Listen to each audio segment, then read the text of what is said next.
It was a morning like any other in the Grand Court building of downtown Los Angeles, the air thick with anticipation. But no one could have predicted the drama that was about to unfold.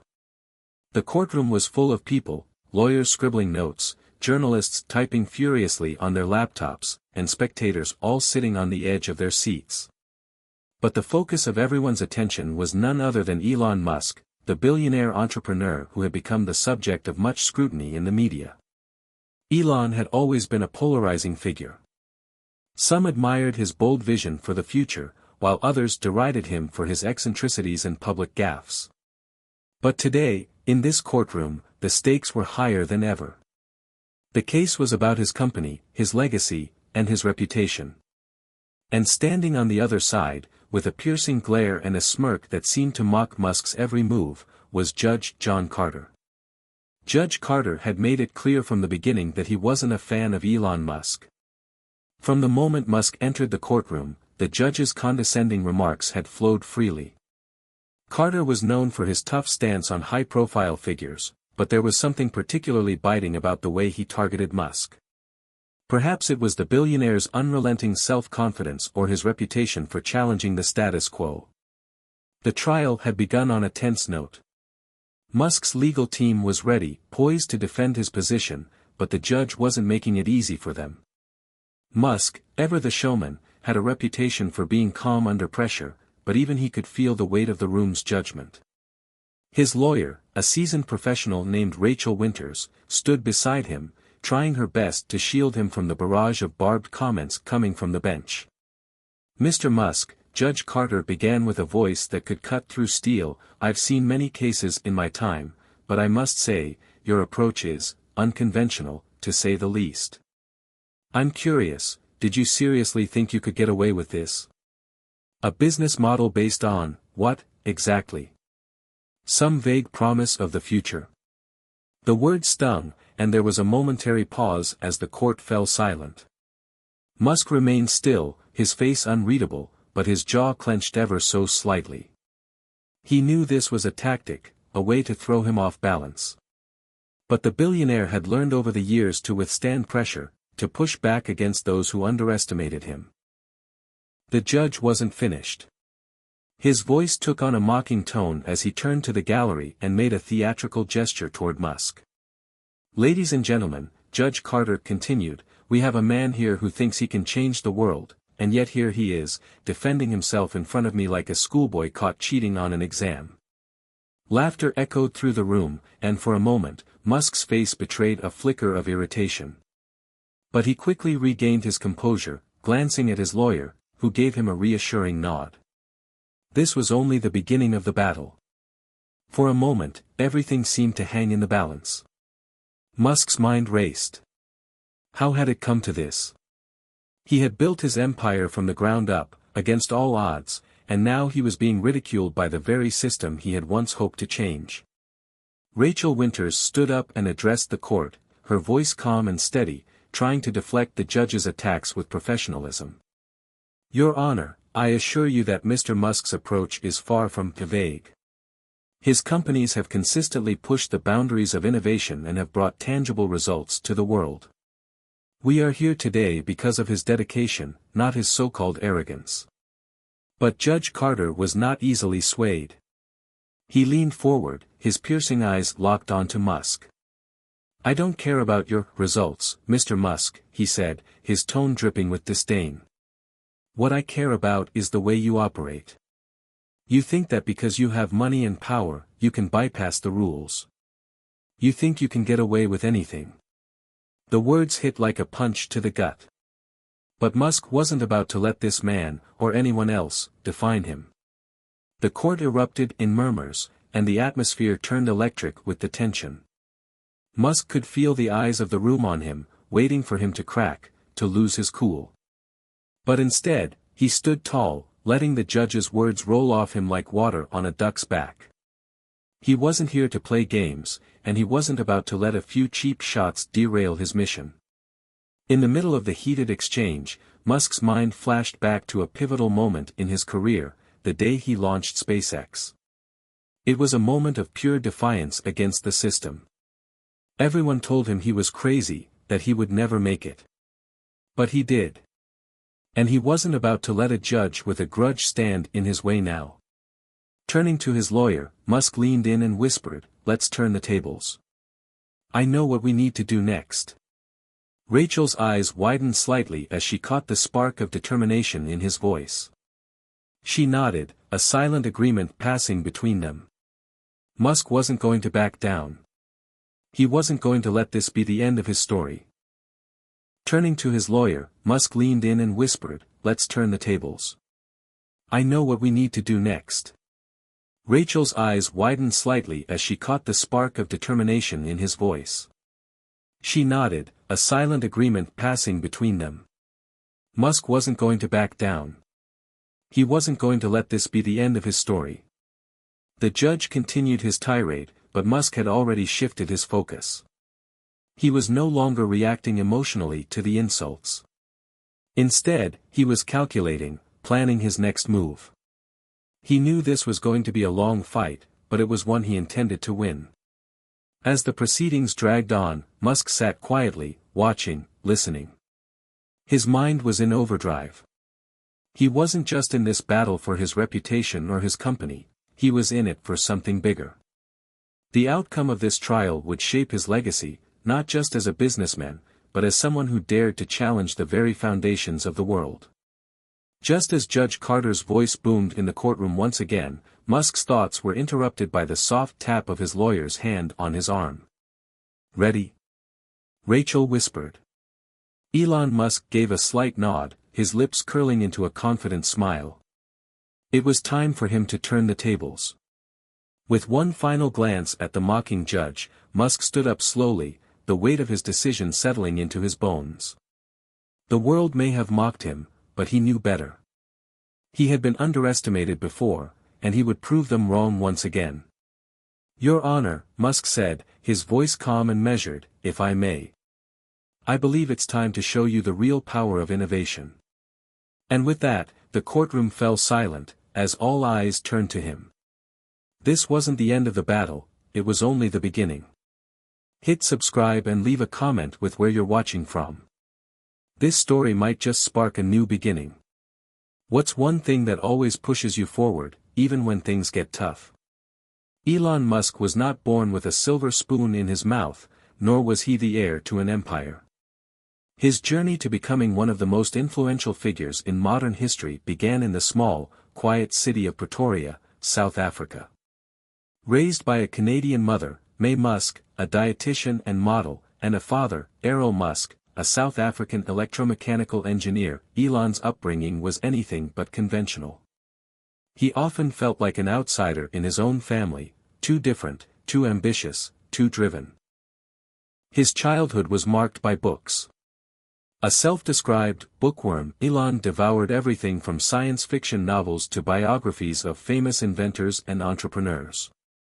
It was these stories of innovation and ambition that ignited a spark in him, a belief that one person, with enough determination, could change the world. But unlike many children who grew up dreaming of superheroes, Musk didn't want to fly through the sky or save the world from villains, he wanted to change the very fabric of human existence itself.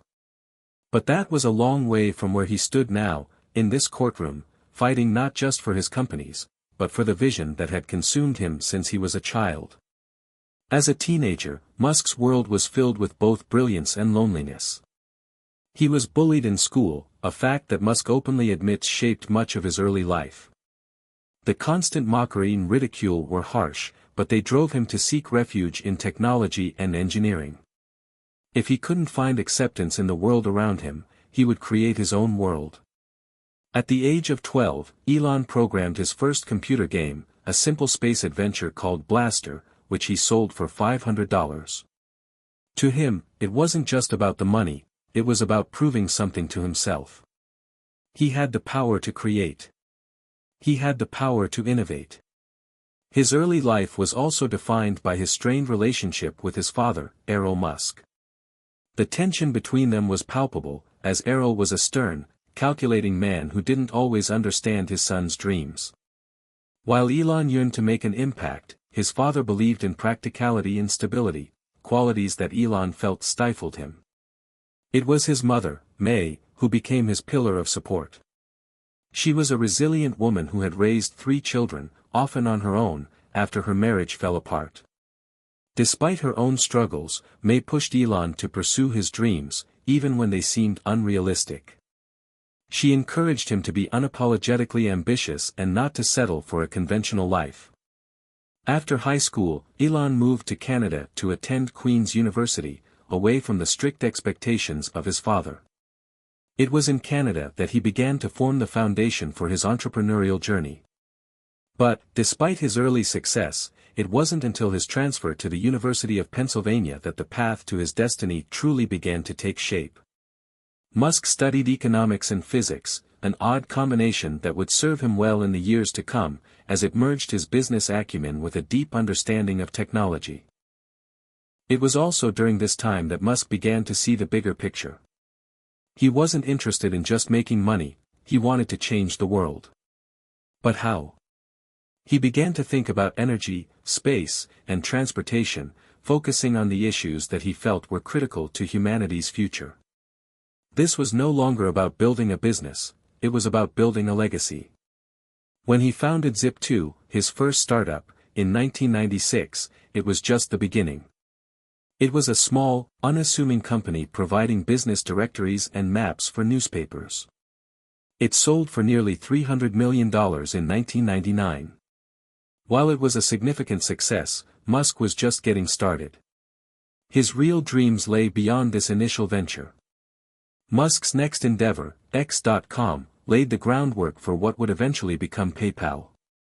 The company revolutionized online payments and was sold to eBay for $1.5 billion in stock. That was when Elon Musk truly began to make waves on a global scale. But rather than rest on his laurels, he sold the majority of his shares from PayPal and invested the proceeds into his next projects, SpaceX, Tesla, and SolarCity, companies that would become the cornerstones of his vision for the future.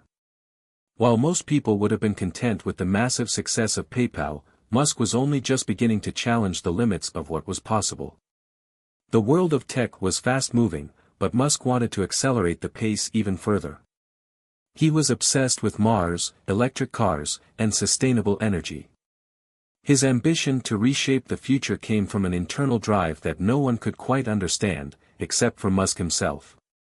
In his quest to change the world, however, Musk would face numerous obstacles. Tesla's electric vehicles were laughed off by the mainstream auto industry, SpaceX faced multiple failures before reaching orbit, and SolarCity struggled to stay afloat in the early years. But Musk's perseverance and belief in his vision were unwavering. He wasn't just creating companies, he was creating change. Standing in the courtroom today, facing the harsh judgment of Judge Carter, Musk was acutely aware of how far he had come from that young boy in Pretoria who dreamed of space and technology. He was the CEO of multiple billion-dollar companies, but this trial wasn't just about defending his wealth or reputation, it was about proving that his ideas, however unconventional, had the power to change the world.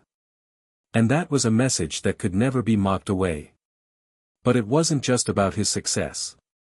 There was something more personal at stake here. The insults from Judge Carter, the mocking tone, it all reminded Musk of the years of ridicule he had faced. The bullying, the doubt, the constant questioning of his abilities, it was all part of the journey. And as painful as it had made him stronger, sharper, and more determined than ever to push forward. As the trial continued, Musk's thoughts briefly drifted back to his early days, those long nights working in the garage, the sleepless hours spent obsessing over designs, the rejection he faced when his ideas were laughed at. All of it had led to this moment. And this moment was not just about him, it was about proving that a single person, armed with vision, grit, and an unrelenting belief in what could be, could fight through the toughest battles and emerge victorious. "Your Honor," Musk whispered to his lawyer, "let's show them what we're really capable of." And as the trial continued, one thing was clear, this was no longer just about a legal case. This was about something much bigger. This was about changing the course of history. And Musk was ready to prove that, in the face of mockery, he would rise above, as he always had. The days following the courtroom clash were filled with mounting tension. Musk found himself in the familiar position of being at the center of public attention, again. But this time, it wasn't just the press fueling the flames. It was something deeper, something that hinted at the heart of the conflict. Elon Musk's very existence seemed to challenge the established norms, and there were those who would do anything to see him fail. After the mocking words from Judge Carter, Musk knew that the stakes had just gotten even higher. The courtroom wasn't just a legal battlefield, it had become a personal one, a stage where the public would witness how far people would go to try to take him down.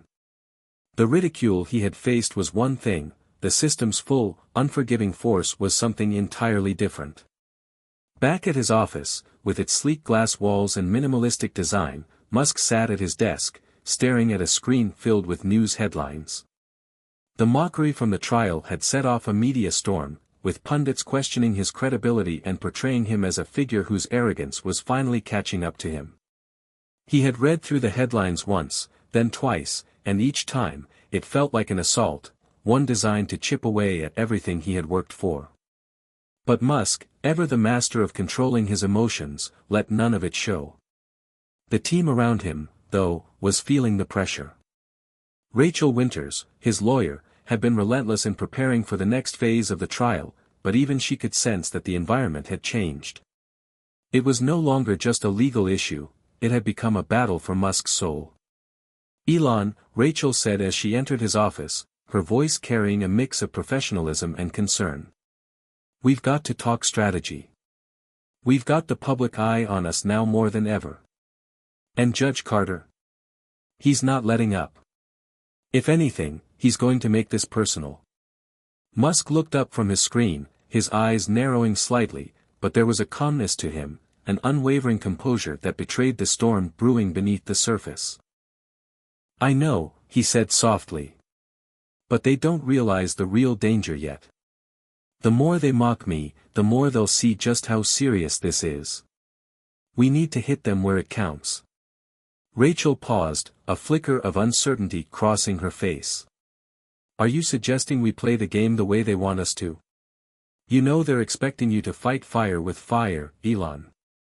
They're baiting you. Musk's lips curled into a slight smile, the kind of smile that only came from someone who was about to reveal a grand plan. I'm not going to fight fire with fire. I'm going to make them realize they've been playing with fireworks. What they don't understand is that I'm not in this game to play by their rules. I'm here to change the game. Rachel gave him a nod of approval. She'd seen that look before, the fire in his eyes when he was about to do something that would completely alter the course of the battle. She just had to trust him. But as they delved into their strategy, there was an undercurrent of something more, something larger than the trial itself. Elon knew, more than anyone, that his battle with Judge Carter wasn't just about his reputation or even his businesses. It was about a system that resisted change, a system that had always sought to keep the unconventional at bay. In the weeks that followed, the courtroom drama continued to escalate. With each passing day, Judge Carter's mocking comments grew sharper, and the media attention intensified. But instead of buckling under the weight, Musk began to gather a different kind of momentum. He took to social media, one of his most potent tools, to communicate directly with the public. His followers, already loyal, rallied to his side, flooding social media with posts of support.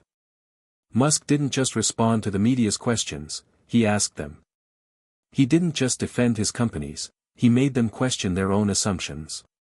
He began to speak in a way that made the public feel like they were part of the story, rather than mere spectators. But even as Musk connected with the world outside the courtroom, there were deeper, unseen forces at work. Powerful figures, both inside and outside the legal system, began to take notice. They had watched the trial from afar, initially writing it off as just another corporate legal drama. But as Musk's popularity surged, and as his supporters began to echo his sentiments, it became clear that this case had far-reaching implications. Elon Musk wasn't just fighting for himself. He was fighting for a vision of a future where humanity could overcome its limitations. But there were powerful entities that didn't share his ideals. They preferred the status quo, and Musk's very existence threatened that. There were whispers now, rumors that a covert operation was being set in motion, one designed to not only defeat Musk in court, but to destroy his reputation once and for all. A smear campaign, perhaps, or even worse, an attempt to disrupt his business empire in ways no one could predict. But Musk wasn't going to back down. He had faced failure before, and each time, he had risen from the ashes stronger, more determined than ever. The stakes were higher than ever before, but Musk knew that this trial wasn't just about his future, it was about the future of humanity itself. With the world watching, the battle between Musk and Judge Carter grew ever more intense. But one thing was certain, Musk wasn't going to let the legal system, or anyone else, dictate his destiny. He was going to prove that no matter how fierce the opposition, he would remain unbroken. In the quiet moments, when he allowed himself to reflect, Musk couldn't help but think of the many obstacles he had faced in his life. From childhood bullies to failed ventures, he had always been told that he was too ambitious, too radical. And yet, here he was, still standing, still fighting. As the trial entered its next phase, Musk was ready for what lay ahead. But he also knew that what was coming next would challenge him in ways he hadn't yet imagined. The real battle was about to begin, and it wouldn't just be fought in the courtroom. The world was waiting. And Elon Musk, once again, would rise to the occasion. Elon Musk had been here before, facing overwhelming odds, fighting against a system that seemed insurmountable. He knew that the courtroom was just another stage in a much larger game, one that demanded resilience, creativity, and, above all, vision. But as the trial wore on, and the mockery from Judge Carter grew more venomous, something began to shift inside Musk. It wasn't just about proving his companies or his innovations were worthy, it was about proving something more personal. He was battling for his identity, for everything he had ever believed in. Sitting in the boardroom, surrounded by his trusted team, Musk found himself reflecting on the earlier stages of his life. The years of rejection, the countless failures, the relentless pursuit of a future no one else seemed to understand, these were the things that had shaped him into who he was today. They had made him stronger, but they had also made him acutely aware of the cost of ambition. Every step toward his goals came with a sacrifice, whether it was time with family, personal happiness, or, in this case, his dignity. "I think we need to take the conversation to the next level," Elon said, breaking the silence in the room. His voice was calm, but there was an underlying intensity that made everyone stop and listen. "We're not going to win this battle by playing their game. We need to shift the narrative." His chief strategist, Sarah Blake, nodded thoughtfully. "What do you have in mind, Elon?" "Instead of defending ourselves, we need to put the spotlight on the system," Musk replied, his eyes fixed on the whiteboard in front of him, where his team had mapped out the various legal and media strategies. "We're not just fighting for my reputation. We're fighting for the future of innovation, for the very idea that one person can push boundaries and change the course of history. They need to understand that this is bigger than us." The room went quiet as Musk's words sank in. It was clear that he wasn't merely looking to win the case, he wanted to expose the limitations of the establishment, the barriers it placed on anyone daring to think differently. Outside the boardroom, the media frenzy was reaching new heights. Every day, the headlines seemed more relentless than the last. Pundits mocked Musk's ambitions, questioning everything from his approach to electric cars to his dream of colonizing Mars. But the mocking had taken on a new tone. It wasn't just about the trial anymore, it was about attacking Musk's very essence. One morning, as Elon sipped his coffee, he saw the latest headline flash across his phone screen: "Musk's latest failure, will his legacy be defined by courtroom drama?" It was the kind of headline that, in the past, might have shaken him. But not anymore. Instead of retreating into silence, Musk fired back with a tweet. "I've always said the greatest risk is not taking one. I'll take this fight to the end, because the future is worth it." It wasn't the most eloquent statement, but it was enough to spark a renewed wave of support. His followers, already loyal to him and his vision, rallied behind him, flooding social media with their own stories of resilience and determination.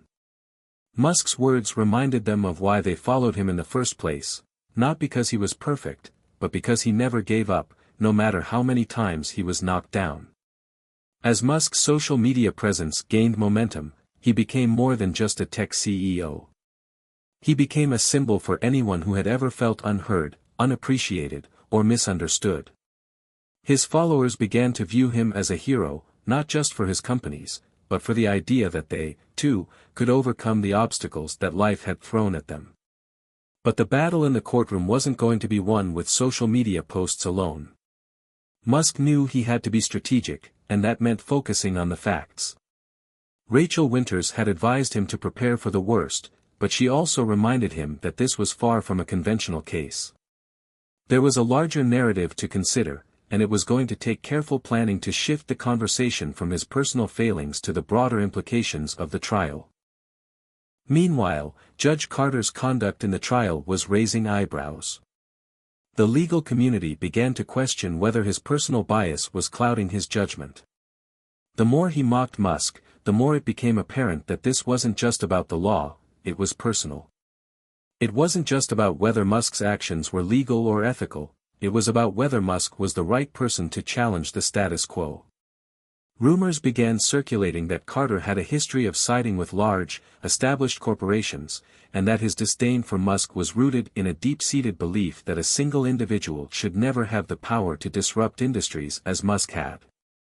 In a way, Judge Carter represented everything Musk had spent his life trying to change: the old guard, the gatekeepers of tradition who believed that the world should stay the way it always had been. But Musk wasn't about to let that stop him.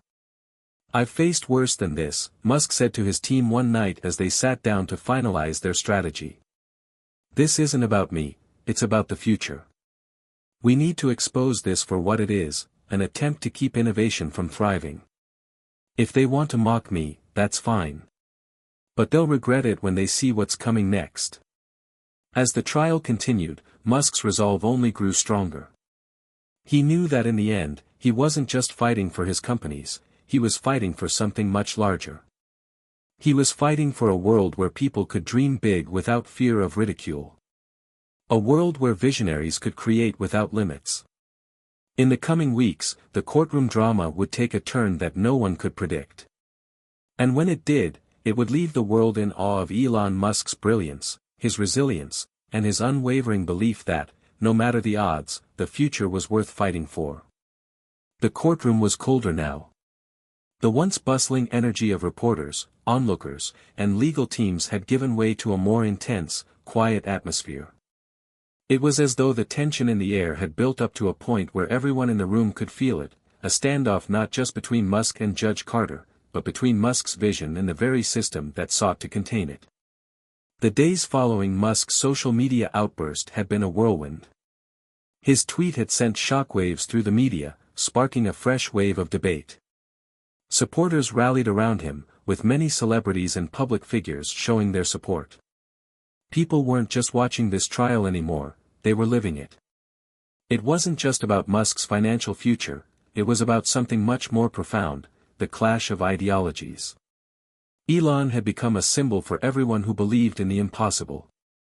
His vision, though often ridiculed, had inspired millions.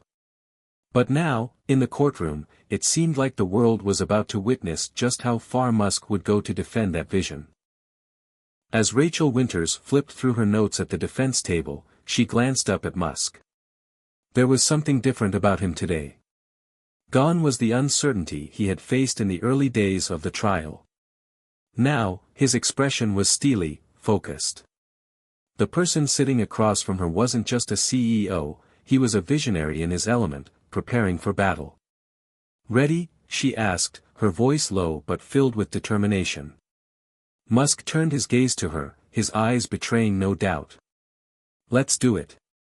The court was in session. Judge Carter, seated at his elevated position, glanced down at the defense team, his expression stern. There was no warmth in his eyes, just a cold, calculating gaze. But as he saw Musk stand with a quiet confidence, the judge's lips tightened, clearly prepared to continue the barrage of criticism he had unleashed since the trial began. Musk had long ago abandoned the notion that he could win this trial simply by adhering to the rules. He had learned through his ventures that rules, while important, were only useful if they aligned with a bigger vision. This wasn't about following the conventional path, it was about rewriting the rules of the game altogether. As the proceedings began, Judge Carter launched into his usual remarks, his voice dripping with sarcasm. "Mr. Musk, I see you've decided to become a hero to the people, a savior of sorts. How do you plan to win this case, or is it simply about securing your place in the history books?" The remark hit harder than anyone anticipated, yet Musk didn't flinch. He had been waiting for this very moment when Carter would reveal his biases so openly. This was the opening he had been looking for. It wasn't just a chance to defend himself in court, it was a chance to expose the injustice at the heart of the trial. "I don't want to be a hero," Musk replied calmly, his voice carrying across the courtroom. "I want to create a future.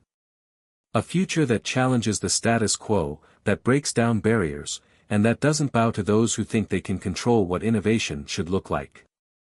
You can mock me all you want, but what you can't do is stop progress." Gasps echoed around the room. His words were deliberate, calculated, he was speaking not just to the judge, but to everyone watching. His words were a direct challenge to the system that had, for so long, tried to stifle change. Judge Carter's face reddened, and for the first time in the trial, he seemed momentarily rattled. But he quickly regained his composure and slammed his gavel. "I will not tolerate grandstanding, Mr. Musk. This is a courtroom, not a stage for your personal crusade." Musk, however, remained unfazed. "I'm not grandstanding, Judge. I'm speaking the truth. The truth is that this court, and others like it, have been used to protect the old systems that keep the same people in power and prevent the future from unfolding." The courtroom fell silent. This was the point of no return. Musk had chosen his path, and there was no turning back now. Every word, every argument from here on out would be a statement of defiance against a system that refused to embrace change. Meanwhile, outside the courtroom, the world was watching, and the ripple effects were already being felt. Media outlets, once content with casting Musk as a tech billionaire prone to eccentricities, now found themselves scrambling to cover the unfolding drama. The case was no longer about a CEO who might have made a mistake in the eyes of the law, it was about the very principles that govern the future of innovation, technology, and the economy. Musk's supporters, who had been rallying behind him since the start, were now louder than ever. Online campaigns, viral hashtags, and impassioned speeches flooded social media. People were ready to join Musk in his fight, not just for his freedom, but for the freedom of all who had ever dared to challenge authority. In the midst of this, one of Musk's closest allies, Steve, a longtime Tesla executive, gave a powerful interview on live television. "Elon isn't just fighting for himself," Steve said, his voice steady but intense. "He's fighting for all of us. For the dreamers, the innovators, the ones who aren't satisfied with the way things are. And we'll stand by him until the end." As the trial continued, the tension between Musk and Judge Carter grew thicker. Every statement from the judge was met with calculated responses from Musk's team. But even as the fight raged on in the courtroom, Musk was preparing for the final move, the one that would not only turn the tide in his favor but also set the stage for a future he had always envisioned. Elon Musk had spent his life challenging conventions. He had stared down the impossible and walked away victorious more times than most would ever dare to try. But now, in this courtroom, he was fighting for something that transcended even his dreams. He was fighting for the kind of world he wanted to create, a world where new ideas were celebrated, not silenced. And as the trial entered its final stretch, Musk was ready. The world might have underestimated him before, but they wouldn't make that mistake again. The atmosphere in the courtroom had shifted. What had once been a battle of words had now become a battle of wills. Elon Musk's earlier remarks had ignited something deeper within him, something that fueled his determination even more. He wasn't just fighting for the future of Tesla, SpaceX, or even his own reputation. He was fighting for the very concept of innovation, of daring to think differently in a world that often tried to suppress that kind of thinking. Judge Carter's anger had only intensified after Musk's bold statements. It was evident now that this case wasn't going to be just about facts or legal principles, it was about control. And for Musk, control wasn't something he gave up easily. In the following days, the courtroom drama escalated. Judge Carter tried every tactic in the book to discredit Musk, mocking his ideas, his ambitions, and his very identity. But Musk had prepared for this. Every attack from the judge, every sneer and sarcastic remark, only added fuel to the fire that was already burning within him. Rachel Winters, his lead attorney, had become more focused than ever. She knew that in order to win this case, they needed to stay strategic, unwavering, no matter what the judge threw their way. They couldn't just defend Musk, they had to make the case about something bigger. They had to prove that Musk's vision was one that was worth protecting, even if it meant challenging the very foundations of the system. One morning, as the sun began to rise over the city, Musk sat alone in his office. The room was silent except for the soft hum of the computers around him. It had been a long night, filled with discussions, meetings, and last-minute preparations for the next round of the trial. But today, he had a new plan in mind. One that would make everyone, especially Judge Carter, take notice. He called Sarah Blake, his chief strategist, to brief her on the new direction. "We've been too defensive," he said. "It's time to go on the offensive." Sarah raised an eyebrow. "What do you mean?" "Judge Carter thinks he can control the narrative. He thinks he can mock us and win," Musk replied. "But we're going to turn the tables. Let's put the spotlight back on the real issue, what's at stake here. Not just for me, but for the entire future of innovation. I want to show the world what this trial is really about." As the courtroom reconvened later that day, it became clear that Musk wasn't going to play by the same rules anymore. The defense team presented a new argument, one that shifted the conversation completely. They weren't just defending Musk, they were making the case that the trial itself was a threat to the future of technological progress. Musk stood up to speak, his voice steady but filled with a new intensity. "We are not here today because of a simple legal dispute," he said, his words echoing through the courtroom. "We are here because there are forces that are trying to prevent innovation, forces that want to keep things the way they've always been. And those forces are willing to mock, belittle, and silence anyone who dares to think differently." Judge Carter, his face growing darker with each passing minute, attempted to cut him off. "Mr. Musk, you are here to answer questions, not to lecture the court on your views of innovation." Musk's gaze never wavered. "I'm here because I believe the future should be built on the foundation of bold ideas. You may try to stifle them, but you can't stop progress.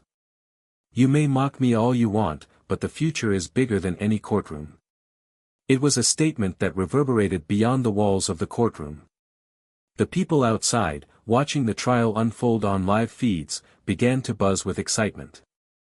For the first time, Musk's words weren't just about defending himself, they were about challenging the entire system that had for so long resisted change. Outside the courthouse, a wave of support surged. Fans, activists, and ordinary citizens began to take to the streets, holding signs that read, "Innovation over tradition," and "Support Musk, support progress." Social media platforms exploded with hashtags like #MuskFight and #InnovatorsUnite. It wasn't just a legal battle anymore, it had become a movement.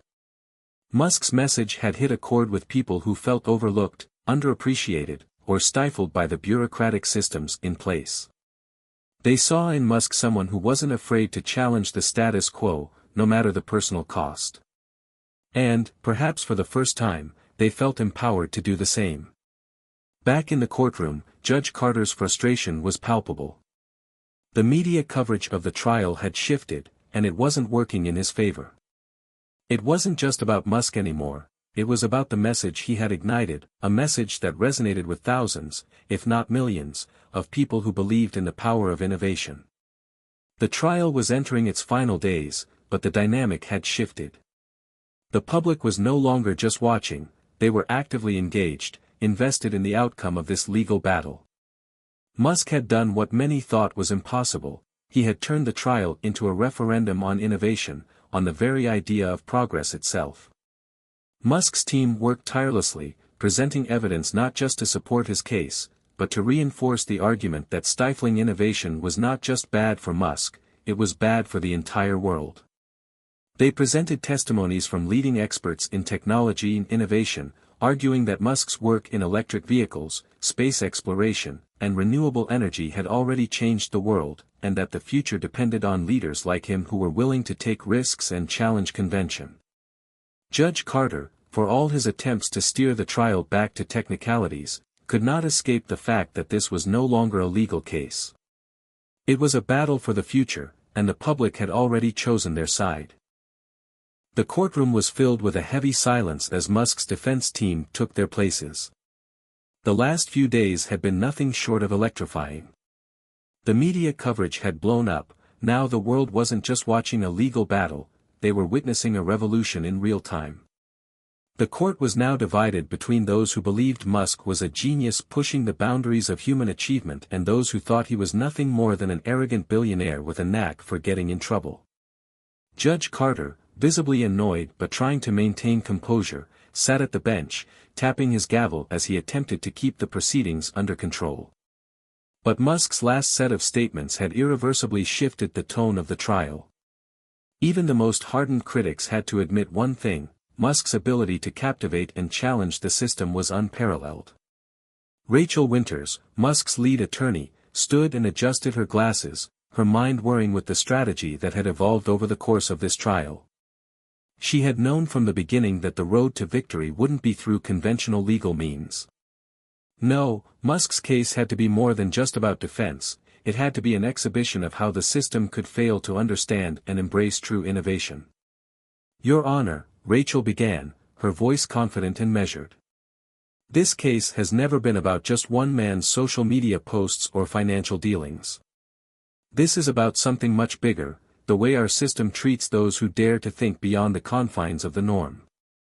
Elon Musk is not just a businessman. He is a visionary who has changed the landscape of several industries. And we are here today because he dared to push the limits. He dared to ask the question, why not? When the world told him no. Rachel's words hung in the air, and for a brief moment, it felt like the courtroom held its breath. No one was prepared for what she would say next. We are not here to defend Elon Musk alone. We are here to defend the very spirit of innovation. And if this court seeks to punish a man for questioning the status quo, for daring to imagine a future beyond what has already been written, then it is this court that is on trial. Musk watched as Rachel spoke. She was the perfect counterbalance to his unfiltered, blunt approach.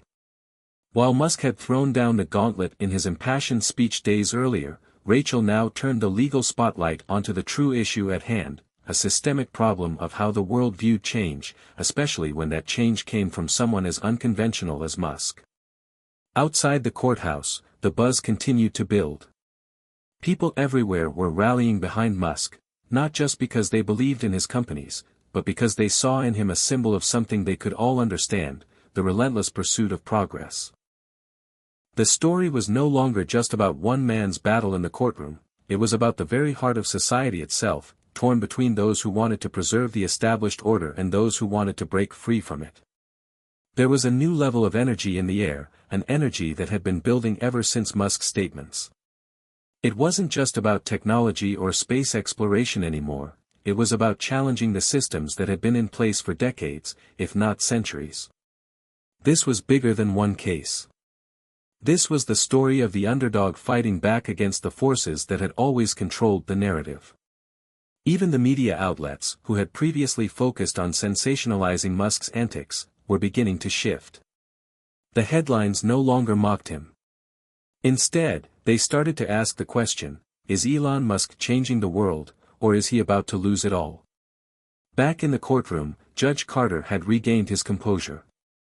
He looked over the defense team with a glint of irritation, but this time, his words were measured. He knew he had to be careful now. The tide was turning, and he couldn't afford to make any more inflammatory remarks that would only add fuel to the fire. "Ms. Winters, your argument is noted," Judge Carter said, his voice steady but stern. "However, the court is here to focus on the facts, not political ideologies or societal commentary. This trial is about the laws that govern us. The law does not bend to ideals, no matter how grand or lofty they may seem." But Rachel wasn't backing down. "With all due respect, Your Honor, the law is meant to serve the people, not stifle progress. If we do not allow for growth, for evolution of ideas, we are condemning ourselves to a future where change is nothing more than a fantasy. And this is not a fantasy, this is reality. Elon Musk is building the future. This trial is not just about the past." The defense team continued to present their case, and with each passing hour, Musk's strategy became clearer. This wasn't just about defending a few tweets or a couple of business decisions, it was about defending an entire philosophy of progress. The world needed to see that Musk wasn't just a man who made bold moves for personal gain, he was a man who genuinely believed in creating a better future, even if that meant going against the grain. But it wasn't just the defense's words that were shaking things up. Musk had one final, game-changing piece of evidence to present, the legal genius that he had kept under wraps until now. The moment arrived like a thunderclap. "Your Honor, we have one final piece of evidence," Rachel said, motioning to Elon. "Mr. Musk would like to present a document that will shed light on the true nature of this case." With a calm gesture, Musk stepped forward. He was no longer the man everyone thought they knew, the tech billionaire with unfiltered opinions and a sharp tongue. Today, he was something else entirely, a master strategist, who had kept his cards close to his chest for the perfect moment. He handed a thick folder to the court clerk, who passed it on to the judge. Judge Carter furrowed his brow as he flipped through the pages, clearly puzzled. This wasn't the evidence he had expected. But as he read, his expression shifted. The more he read, the clearer it became, this wasn't just a standard legal document. This was a blueprint, a meticulously detailed plan outlining how the system itself could be reformed, how new technological ventures could be streamlined without government interference, and how courts could evolve to better support groundbreaking innovations. Musk had not only defended his right to dream big, he had given them a vision for the future of business, technology, and legal structures. This wasn't just a defense strategy, it was a declaration of war against everything that had ever held back true progress. The courtroom was silent. Musk leaned back in his chair, his gaze steady. He had made his move. Now, it was up to the world to decide. The days following Musk's presentation of his final piece of evidence were filled with tension. It felt like the world was holding its breath, waiting for the inevitable fallout. Musk's unexpected legal maneuver had not only left Judge Carter speechless, but it had also sent shockwaves through the media, the public, and even the business world. People were starting to realize that this trial was about far more than one man's legal troubles, it was about the future of innovation, and the power structures that tried to contain it. In the aftermath of Musk's surprise reveal, social media exploded with conversation. Comment threads were flooded with discussions about whether Musk was a genius or a reckless billionaire, with opinions sharply divided. Supporters rallied behind him, calling him a visionary who was pushing the boundaries of what was possible, while critics still branded him as someone who had overstepped, using his wealth and influence to bend the rules in his favor. But the real question wasn't whether Musk had made a smart move, it was whether the court would buy into it. Would they allow someone like Musk, someone who so openly defied convention, to reshape the system? Inside the courtroom, Judge Carter was still trying to regain control of the situation. He hadn't expected to face a legal argument this bold, and it was evident that Musk's move had shaken him. The judge's once unflappable composure was starting to crack, and the more he read through Musk's evidence, the more he realized that Musk wasn't just defending himself, he was challenging everything the court stood for. Rachel Winters took advantage of the moment. She stood tall, her voice steady, but with an underlying intensity that reflected the gravity of the situation.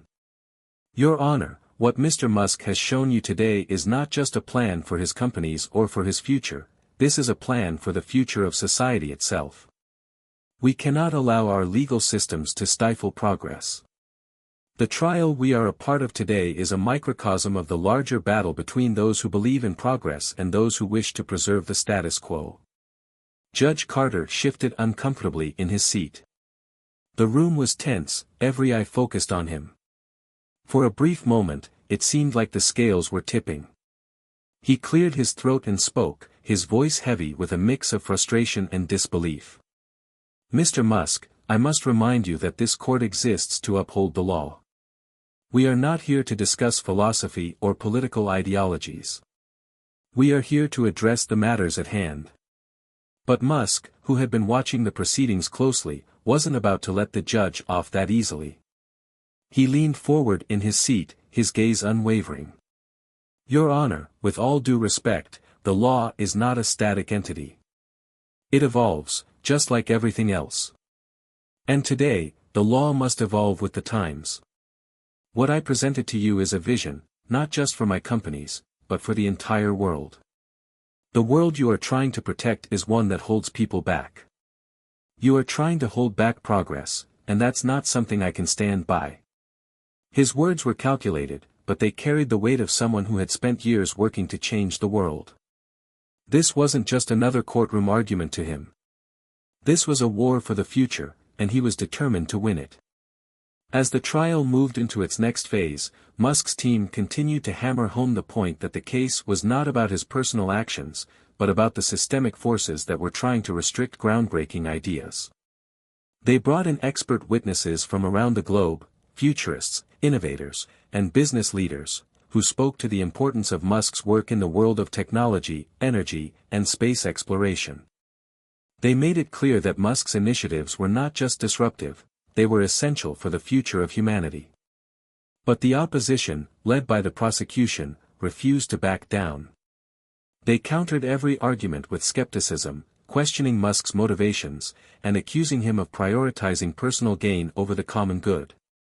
To them, Musk was a self-serving entrepreneur who believed he was above the law.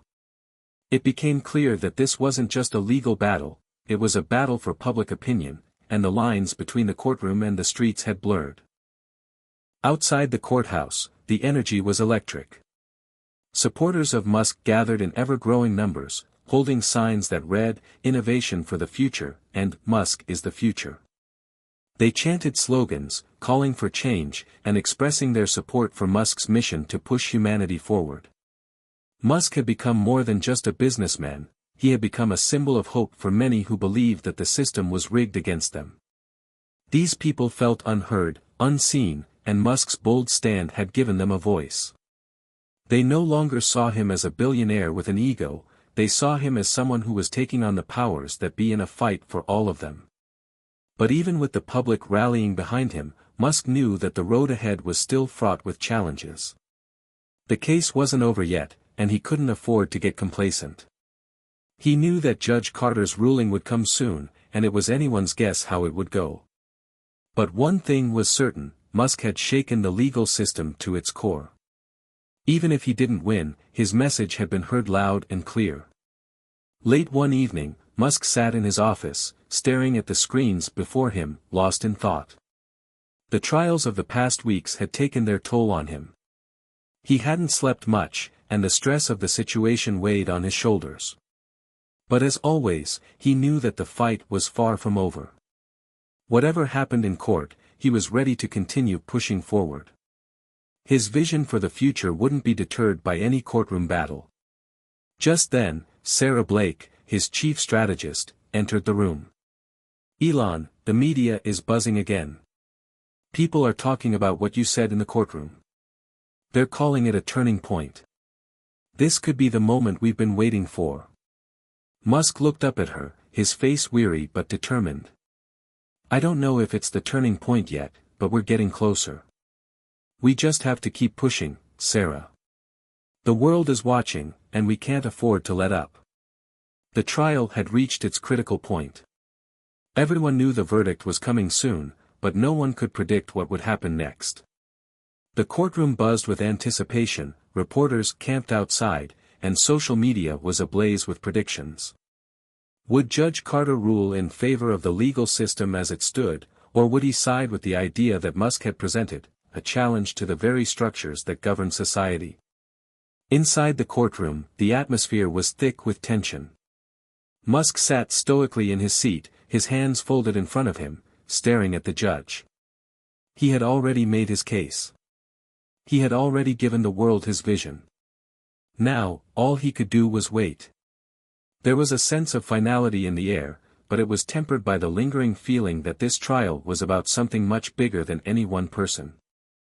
Judge Carter looked down at the case files in front of him, flipping through pages of legal arguments and expert testimonies. His brow furrowed. He was a man of the law, trained to apply it with unwavering precision. But even he couldn't ignore the weight of the larger questions that had been raised in this trial. What Musk had done in that courtroom wasn't just defend his actions, it was confront the very foundations of the legal system. For a moment, Carter wondered if he was about to make a historic ruling, one that would be remembered for generations. The judge stood and cleared his throat, silencing the room with a simple motion. "Ladies and gentlemen, I have reached a decision in this case." The room fell into an absolute hush. The tension was palpable as all eyes turned to Judge Carter. Musk's defense team exchanged nervous glances, and even Rachel Winters, who had been so confident throughout the trial, was now holding her breath. She knew how much was riding on this decision, not just for Musk, but for everyone who believed in the power of innovation and progress. They had all put everything on the line for this moment. Judge Carter looked out at the crowd, his gaze lingering on Musk before he spoke again. "The court finds in favor of the defendant, Mr. Elon Musk." The words echoed through the courtroom. For a brief moment, no one moved. It was as if time had stopped. Musk blinked, unsure if he had heard the judge correctly. His legal team immediately broke into smiles, exchanging high fives and muttered words of disbelief. But Musk remained silent, processing the enormity of the decision.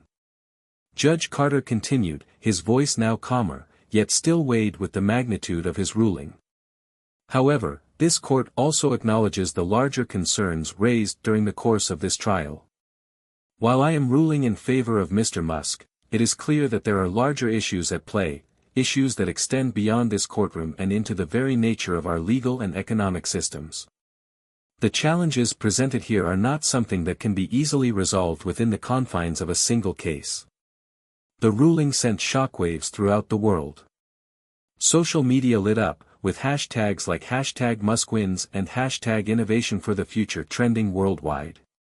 News outlets scrambled to cover the story, and pundits from all sides weighed in. Some hailed it as a victory for progress and the future of business, while others condemned it as an affront to the rule of law and a dangerous precedent. The legal community was divided. Some felt that the ruling was groundbreaking, an acknowledgement that the law must evolve alongside new technological and societal developments. Others argued that it opened the door for unchecked power and unregulated behavior from the wealthy elite. The following days were a whirlwind for Musk. Interviews, press conferences, and media appearances followed one after another. Everywhere he went, he was met with a mix of admiration and criticism. But through it all, he remained focused on his mission. The ruling had given him the legal backing he needed, but the fight was far from over. Now, he had to turn his vision into reality. The first step was to address the public directly. Musk stood in front of a packed crowd at a press conference, the weight of the moment heavy on his shoulders. "I know there are many who still doubt me," he began, his voice firm but measured. "There are many who still don't understand what I'm trying to do. But today, we've taken the first step toward a future that's better for everyone. This victory is not just for me. It's for anyone who believes in pushing the boundaries of what's possible. It's for anyone who's ever been told no when they dreamed too big. The crowd erupted into applause, and for the first time in a long while, Musk felt a sense of hope that he hadn't experienced in years. This wasn't just about proving the world wrong, it was about showing them what was possible when you didn't accept the world's limitations. But as the celebrations died down, Musk knew there was still much work to be done. The legal battle had ended, but the real fight, changing the system, was only just beginning. He would need allies, support from both the private and public sectors, and, most importantly, the willingness of people everywhere to stand behind the vision he had laid out. The first major step in his post-verdict plans was the formation of a new coalition, a group of innovators, entrepreneurs, and thought leaders who shared his desire to reshape the future. He reached out to industry leaders in fields ranging from energy to space exploration, inviting them to join him in pushing for regulatory reform and technological progress. But not everyone was on board. There were those who saw Musk's victory as a dangerous precedent. They believed that the ruling would set the stage for chaos, where the rich and powerful could do whatever they pleased without consequence. Some began to rally against him, staging protests and speaking out against what they saw as a system that was now being rigged for the elite. Musk had anticipated this resistance. He knew that not everyone would be happy with the ruling. But that didn't matter. What mattered was that the world had been forced to confront the questions he had raised, and for the first time, there was a real opportunity to make change. As the days turned into weeks, Musk's influence only continued to grow. The ruling had given him the legal leverage he needed to take his vision to the next level. And even though there were still those who opposed him, it was clear that he was no longer just an entrepreneur. He had become a movement, one that represented the future. For Musk, the fight was far from over. It was just the beginning. The world was still reeling from the unexpected ruling that had shaken the legal landscape. Elon Musk's victory in court had rippled through the corridors of power, and the implications were far-reaching. Some hailed it as a win for innovation, while others saw it as a dangerous precedent for the future of business and governance. But for Musk, the real work was just beginning. The verdict had provided him with the legal foundation he needed to continue pushing forward, but it was up to him to build on this momentum and drive his vision for the future. The first few weeks following the ruling were a whirlwind. Musk's phone rang constantly with offers, opportunities, and press requests. His public appearances became highly anticipated, and every word he spoke seemed to carry weight. But as he sat in his office one evening, reviewing the plans for his next moves, he felt an overwhelming sense of pressure. He had been through many challenges in his life, but this felt different. The stakes were higher than ever before. He wasn't just fighting for his companies anymore, he was fighting for the future of humanity, for the very direction of society itself. And he knew that the forces aligned against him were not just going to back down quietly. Musk was interrupted by a knock on his door. It was Sarah Blake, his chief strategist, holding a stack of papers. "Elon, we've got a problem," she said, her tone serious. He leaned back in his chair, steeling himself for what was coming. "What's the issue?" "We're facing some serious opposition from political groups, environmental organizations, and even some major corporations. They see this ruling as a threat to their power, and they're mobilizing to counteract it.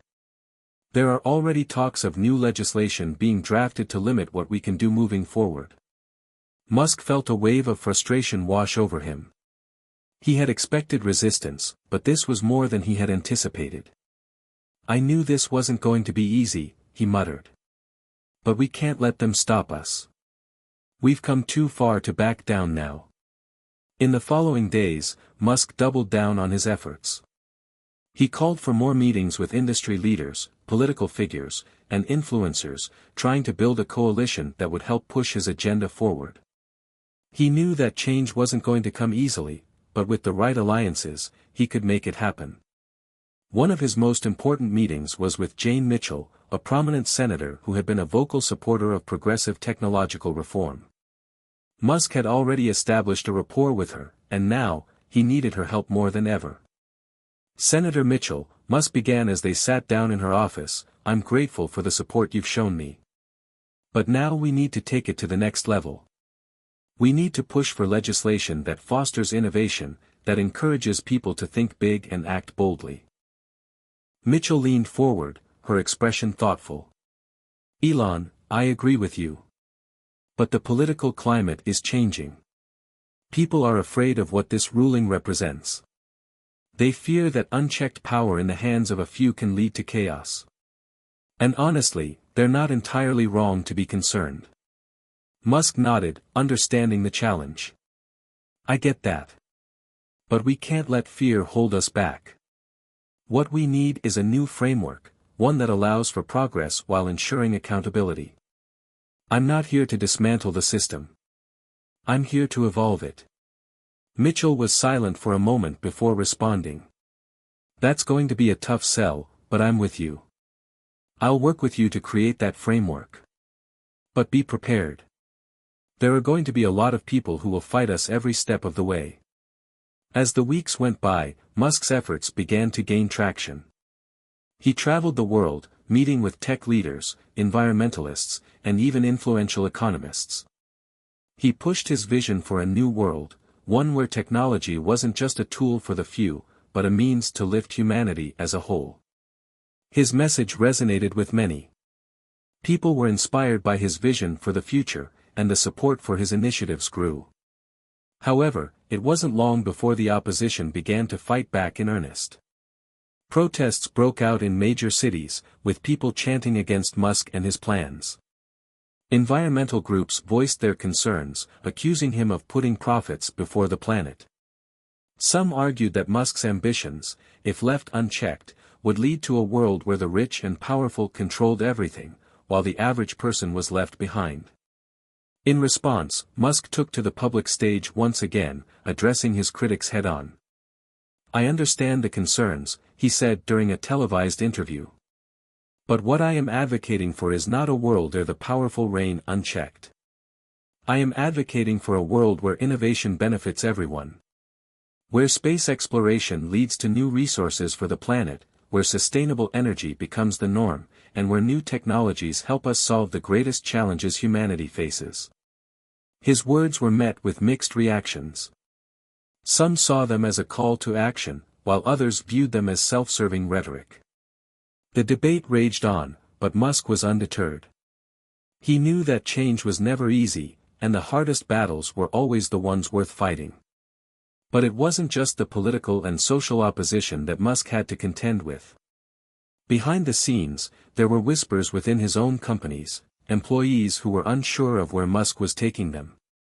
Some questioned whether the focus on pushing the boundaries of technology had clouded his judgment. Others wondered if the pursuit of grandiose goals was starting to take a toll on the day-to-day operations of his businesses. Musk, however, wasn't the type to be easily shaken. He understood that progress often came with sacrifice, and he was willing to pay that price. But he also knew that if he was to succeed, he needed to address the concerns of those closest to him. He couldn't afford to alienate the people who had helped him build his empire. He called a meeting with his senior leadership team. As they sat around the table, Musk addressed the elephant in the room. I know many of you have concerns, he began. But I want you to know that we're in this together. I need your trust, your commitment, and your vision.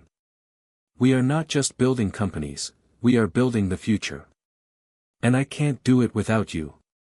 The room was silent for a moment before one of his key executives, Lisa Williams, spoke up. Elon, we believe in the mission. But we need to ensure that we're not losing sight of the fundamentals. Innovation is great, but we can't forget about the people we're working with, the customers we're serving, and the impact we're having on the world. Musk nodded. I hear you, Lisa. And I agree. We will always keep people at the center of what we do. But I also believe that we can build a better future for everyone. We just have to push through the resistance and keep moving forward. As the days turned into weeks, Musk continued to fight for his vision. He knew that the journey ahead would be long and filled with obstacles. But one thing was certain, he wasn't about to give up. He had come too far, and the world needed his vision now more than ever. Hit subscribe and leave a comment with where you're watching from. Do you think Musk can overcome the resistance and build the future he's promised? What's your take on the battle between progress and the status quo? Let's talk. This story is far from over. Despite Elon Musk's victory in court and his public push for a brighter future, the tide was beginning to turn against him. His words had inspired millions, but they had also ignited a firestorm of criticism. As the months passed, the world seemed divided more than ever, and it was clear that the fight for progress wasn't just going to be about innovation and the law. It was going to be about something much bigger, a battle for the soul of society. Musk had been busy implementing his ideas, and while his supporters praised his vision, the backlash was growing louder. The media, once enamored with his boldness and ambition, was now beginning to question his motives. Critics who had once celebrated his success now accused him of being out of touch with the everyday struggles of average people.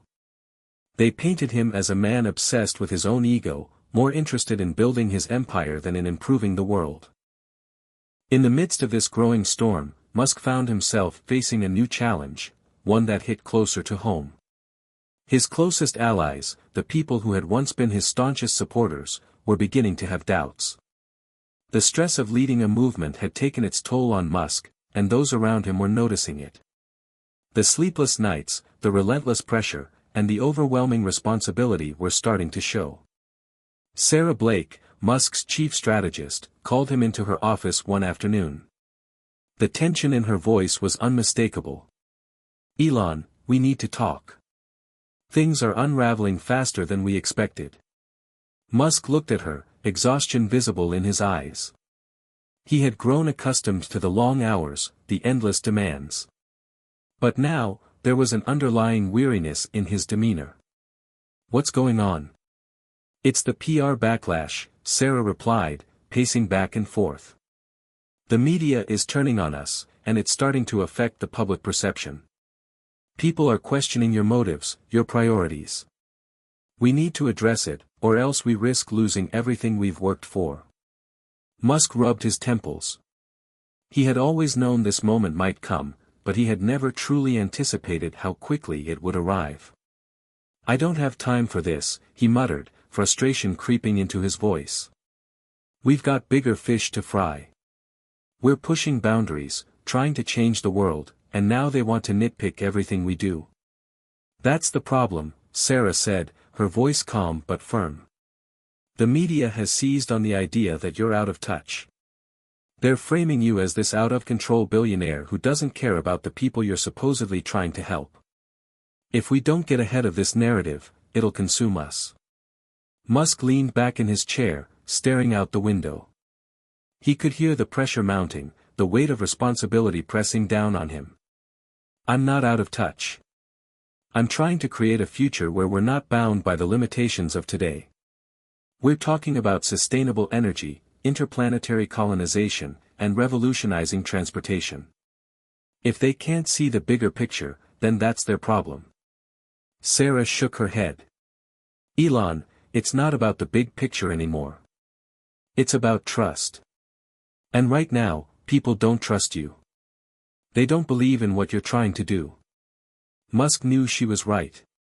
The trust that had been a cornerstone of his success was starting to erode. And he needed to rebuild it, fast. But how? The world seemed to be turning against him at every corner, and the people who had once rallied behind his message were now questioning whether his vision was as selfless as he had claimed. That night, Musk sat in his study, the walls of his office closing in on him. His thoughts were a whirlwind. Should he adjust his approach, focus more on the tangible benefits for people? Or should he stay true to his course, trusting that the world would eventually catch up to his vision? His phone buzzed, and he glanced down at the message. It was from Rachel Winters, his lead attorney. She had been in the trenches with him from the beginning, helping him navigate the complex world of law and innovation. Her message was simple, but it caught his attention. "Elon, it's not just about what you can do for the future. It's about how you make people feel like they're part of that future." He stared at the words for a long moment. Rachel was right. It wasn't just about the technology or the plans, it was about making people feel included, giving them hope that they too had a stake in the future Musk was trying to build. The next day, Musk made a decision. He was going to take a different approach. He would address the growing concerns head-on, not with more tech talk or grand promises, but with something more personal. He would show the world the man behind the vision, the man who understood their struggles, their fears, and their hopes. The following week, Musk stood on stage at a large tech conference in Silicon Valley, ready to make a public address. The room was packed, but the atmosphere was tense. People weren't sure what to expect from him anymore. Would he double down on his grand ideas, or would he finally acknowledge the concerns that had been raised? Musk stood at the podium, looking out over the crowd. For the first time in a long while, he felt the weight of the moment. The world was watching, and this was his chance to change the narrative. "I know there are many of you who have doubts about what I'm doing," he began, his voice steady but filled with sincerity. "And I understand why. It's easy to look at someone like me and assume that I'm just another billionaire trying to push an agenda that benefits only a few." The audience was silent, hanging on every word. "But that's not who I am," Musk continued. "I'm someone who believes in the potential of humanity. I believe in the power of innovation to solve our greatest challenges. But I also know that I can't do this alone. I need your trust. I need you to believe that we can create a future where everyone has a chance to succeed, not just the privileged few." Musk paused, letting the words sink in. This isn't just about technology. It's about people. It's about building a world where we all have the opportunity to thrive. And I promise you, that's the future I'm working toward. The response was immediate. There was no grand applause, no overwhelming cheers. But the room felt different. The skepticism hadn't disappeared, but there was a sense of cautious optimism. Musk had connected with the crowd in a way he hadn't before. He had shown vulnerability, and in doing so, he had reminded everyone why they had believed in him in the first place. As the conference came to a close, Musk walked off the stage, feeling a sense of relief wash over him. The fight wasn't over, but for the first time in months, he felt like he had taken a step in the right direction. He had shown the world that he wasn't just a visionary, he was a leader who understood the importance of trust, of human connection. And now, the real battle for the future was about to begin. Elon Musk knew that in order to push his vision forward, he would need allies. True allies who understood the weight of the challenges ahead, and who were willing to stand beside him, even when the odds seemed stacked against them. But he hadn't expected that his most powerful ally would come from someone he had least anticipated, a figure from his past, someone who had once been a rival, now willing to join forces for the greater good. It was a quiet Tuesday when the call came in. Musk was in his office, poring over the latest developments, when his assistant buzzed in. "Mr. Musk, there's someone here to see you," the assistant said, her voice hesitant. "They're asking for a private meeting." Musk leaned back in his chair. "Who is it?" "The name's Jeff Bezos." Musk's heart skipped a beat. The name was one that immediately triggered both admiration and rivalry. Bezos, the former Amazon CEO, had been one of Musk's most formidable competitors. The two had clashed over everything from space exploration to e-commerce and beyond. Their rivalry was legendary, a story of two titans pushing each other to the limits of their respective industries. Yet now, Jeff Bezos, one of the wealthiest and most influential men on the planet, was asking to meet. Musk didn't hesitate. "Send him in." When Bezos entered the room, there was an air of tension between the two men, a tension born from years of competition. But there was something different now. Musk could see it in Bezos's eyes. He wasn't here to continue the rivalry. He was here with something else in mind. "Elon," Bezos began, his voice calm, but with a hint of urgency, "I think we need to talk." Musk studied him for a moment. "What's this about, Jeff?" Bezos sat down, folding his hands in front of him. "I've been watching what's been going on with you. The media, the backlash, the pressure. I think you're right, you're trying to do something that can change the world. But it's not going to be easy. In fact, it's going to be harder than you think. And if you keep going at it alone, you're going to burn out. Or worse, you'll fail. Musk raised an eyebrow. And you're telling me this why? Because I've been there, Bezos said, his tone serious now.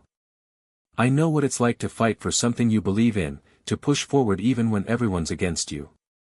But I also know that you can't do it alone. You need people who are willing to help, to support you, to believe in your vision.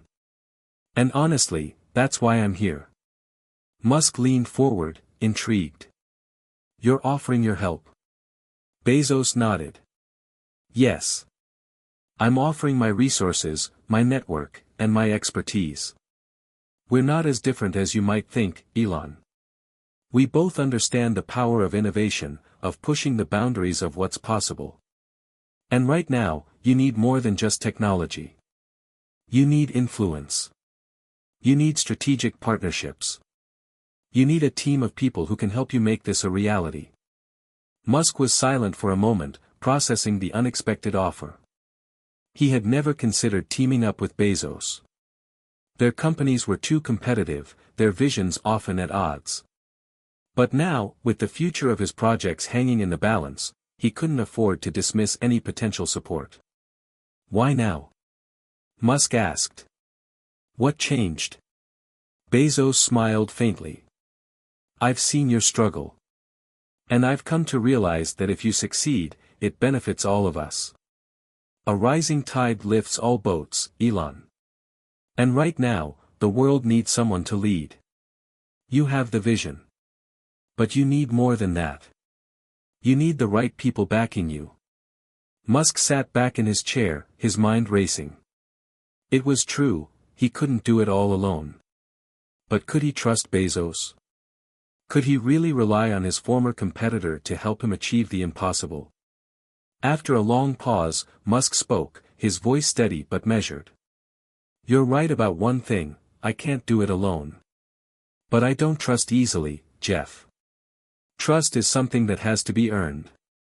I get it, Bezos replied, his expression softening. But I'm not here to take credit for your success. I'm here to help you succeed. I've seen how the world works, how industries can be shaped and transformed. Together, we can make a difference. Musk considered his words carefully. This was no longer just a business decision, it was a strategic one. The stakes were higher than ever, and he couldn't afford to turn down help that might tip the scales in his favor. You're offering resources, networks, and strategy, Musk said slowly. What do you expect in return? Bezos leaned forward, his eyes locking with Musk's. Nothing in return, Elon. Just help me build a future where we're all on the same team, where we push humanity forward together. I'm not in it for the glory. I'm in it because it's the right thing to do. Musk thought about it for a moment. It was an offer that couldn't be ignored. With Bezos's help, he could reach places he never could alone. But at the same time, he knew that any alliance would come with its own risks, its own set of challenges.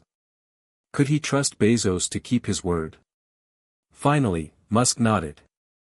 All right. Let's do this. But know this, I'm in this for the long haul.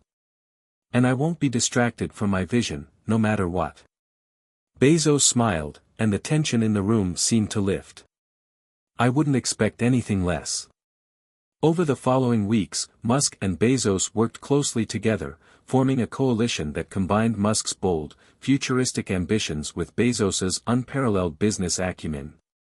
The partnership was strategic, each man bringing something to the table that the other needed.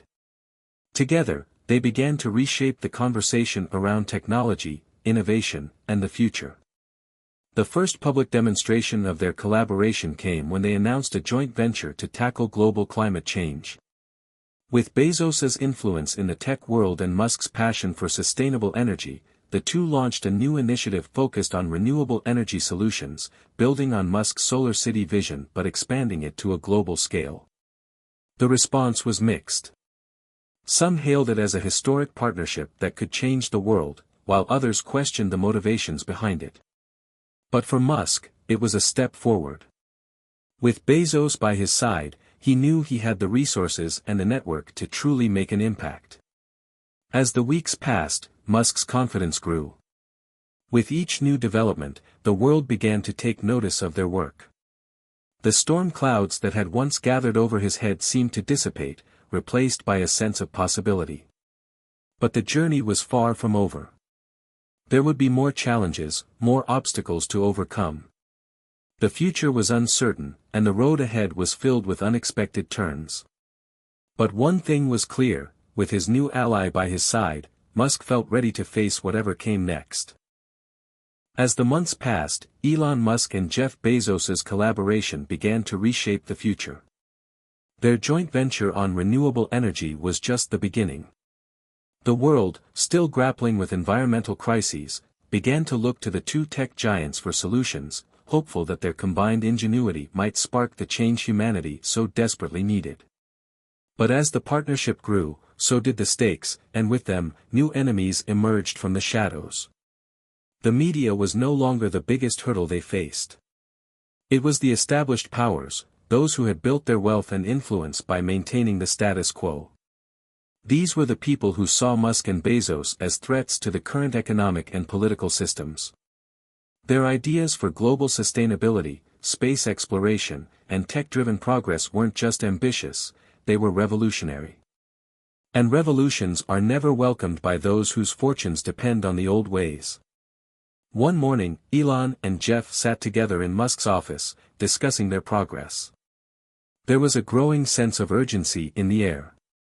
With their new venture gaining international attention, they had become the subject of not just praise, but also intense scrutiny.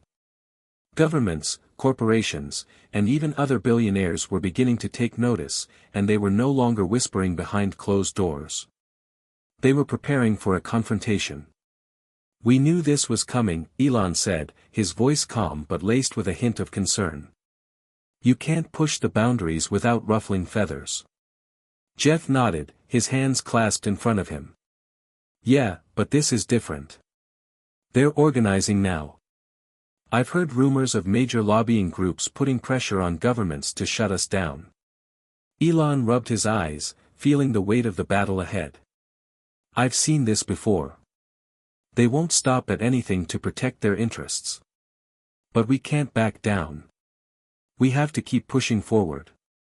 The media frenzy surrounding Musk and Bezos reached a fever pitch when a powerful coalition of industry leaders and government officials began to mount a public campaign against them.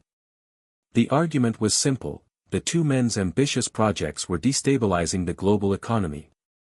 They were unpredictable disruptors who threatened the delicate balance of world markets.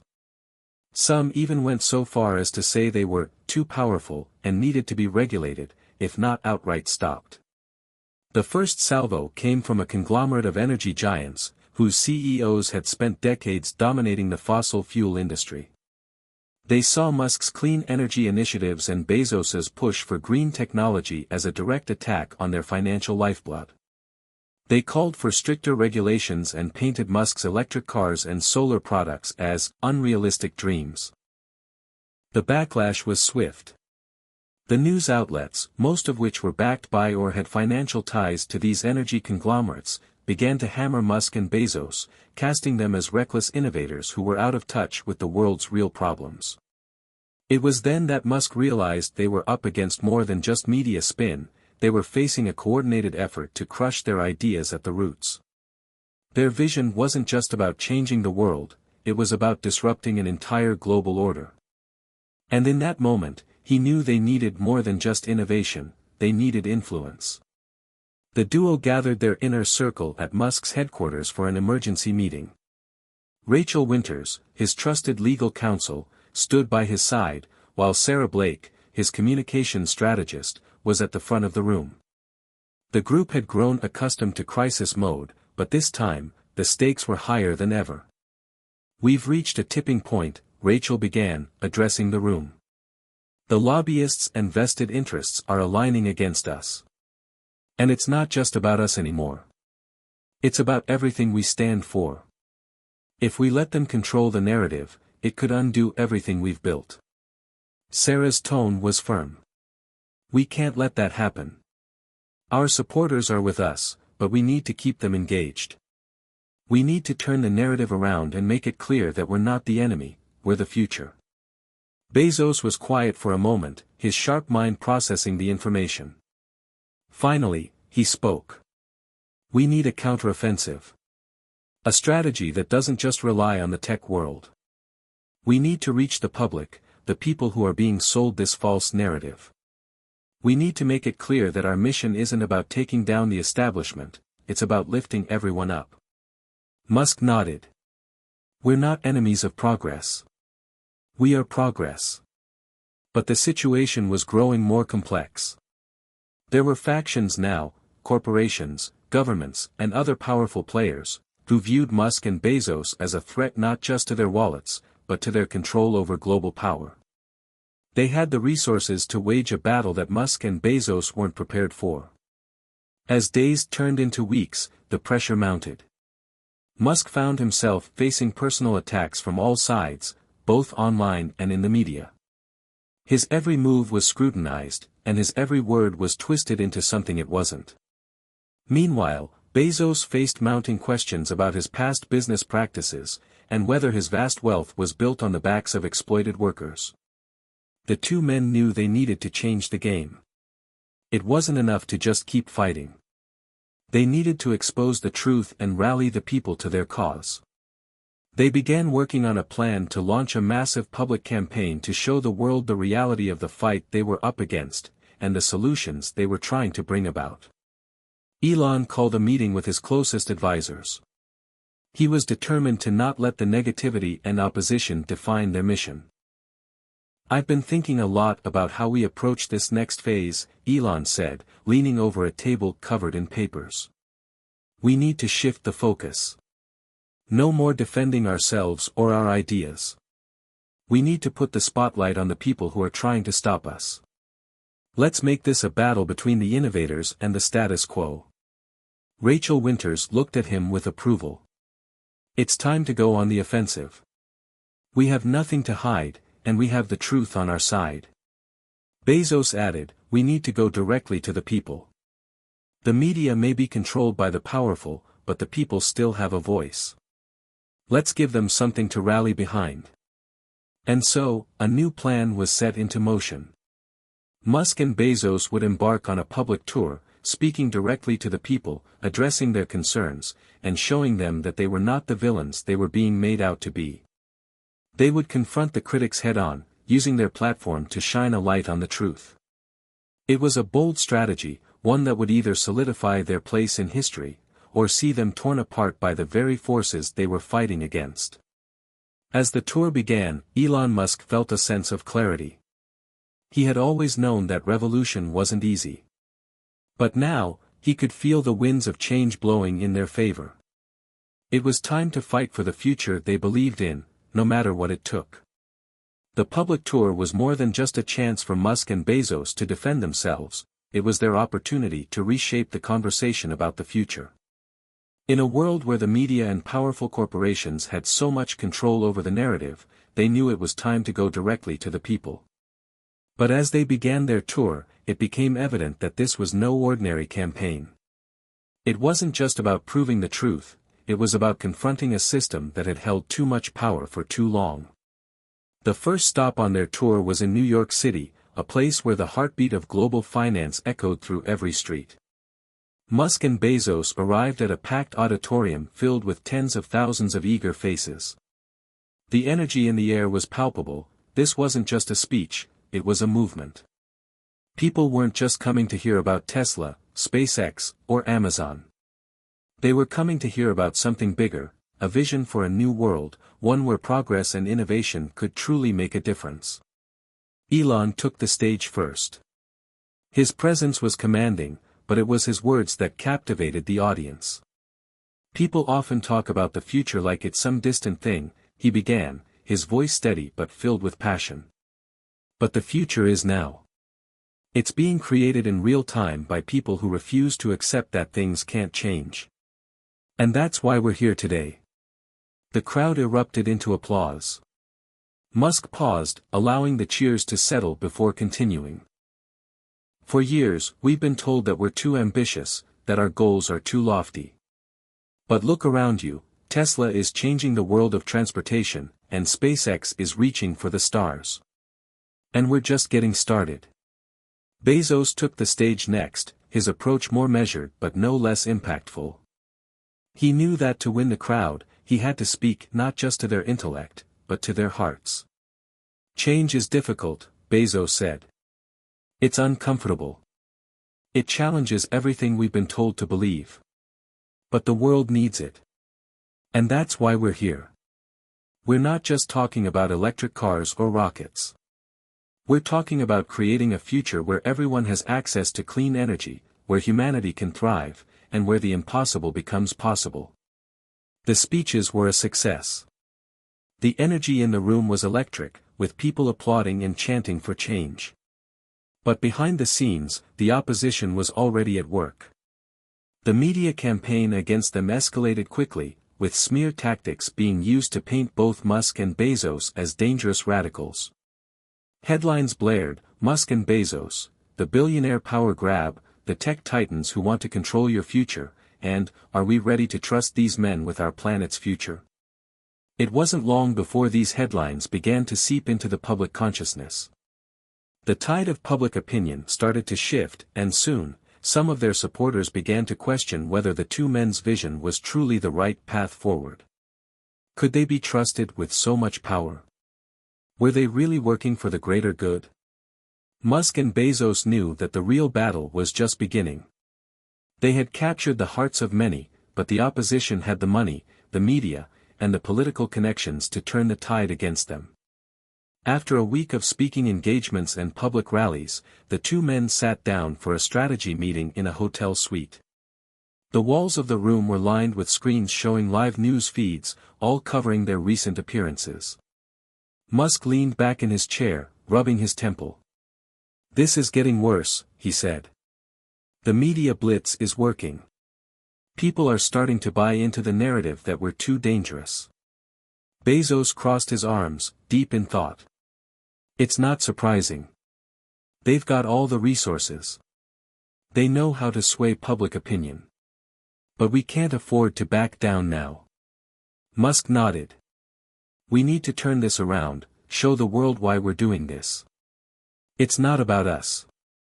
It's about the future of the planet, the future of humanity. We need to remind people of that." Bezos smiled. "And we need to make sure they know we're not doing this alone. We need more voices, voices of the people who believe in us. It's not just about us being the face of the movement. It's about the movement itself." Their next move was risky but necessary. They decided to launch a social media campaign that would directly engage the public. Instead of relying solely on the media to spread their message, Musk and Bezos took to social platforms themselves, sharing their personal stories and explaining the motivations behind their work. Musk posted a video where he shared his childhood dreams of space exploration and his vision for a future where humanity could thrive beyond Earth. Bezos shared a heartfelt message about his long-term vision for sustainability, emphasizing how every individual could be a part of the change. The posts went viral, and for a moment, the public's focus shifted.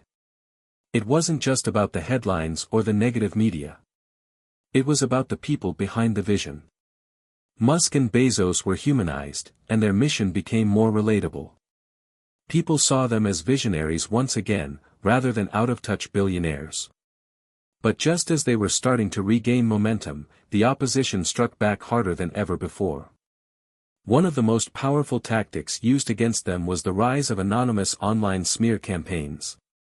A flood of fake news, doctored videos, and misleading articles began to spread across social media platforms. These attacks were designed to discredit Musk and Bezos, painting them as egotistical men who were only out for their own gain. The accusations were personal, claiming they were reckless, selfish, and even criminal in some instances. The attacks hit Musk hard. He had always been used to criticism, but these new tactics felt different. They weren't just questioning his business decisions, they were attacking his character, his integrity, and everything he stood for. Bezos, too, found himself in the crosshairs. False rumors spread about his wealth, accusing him of exploiting workers and skirting taxes. His personal life, which had always been kept private, became fodder for the tabloids. It was clear that the opposition wasn't just trying to stop their businesses, they were trying to destroy them as people. The attacks took their toll.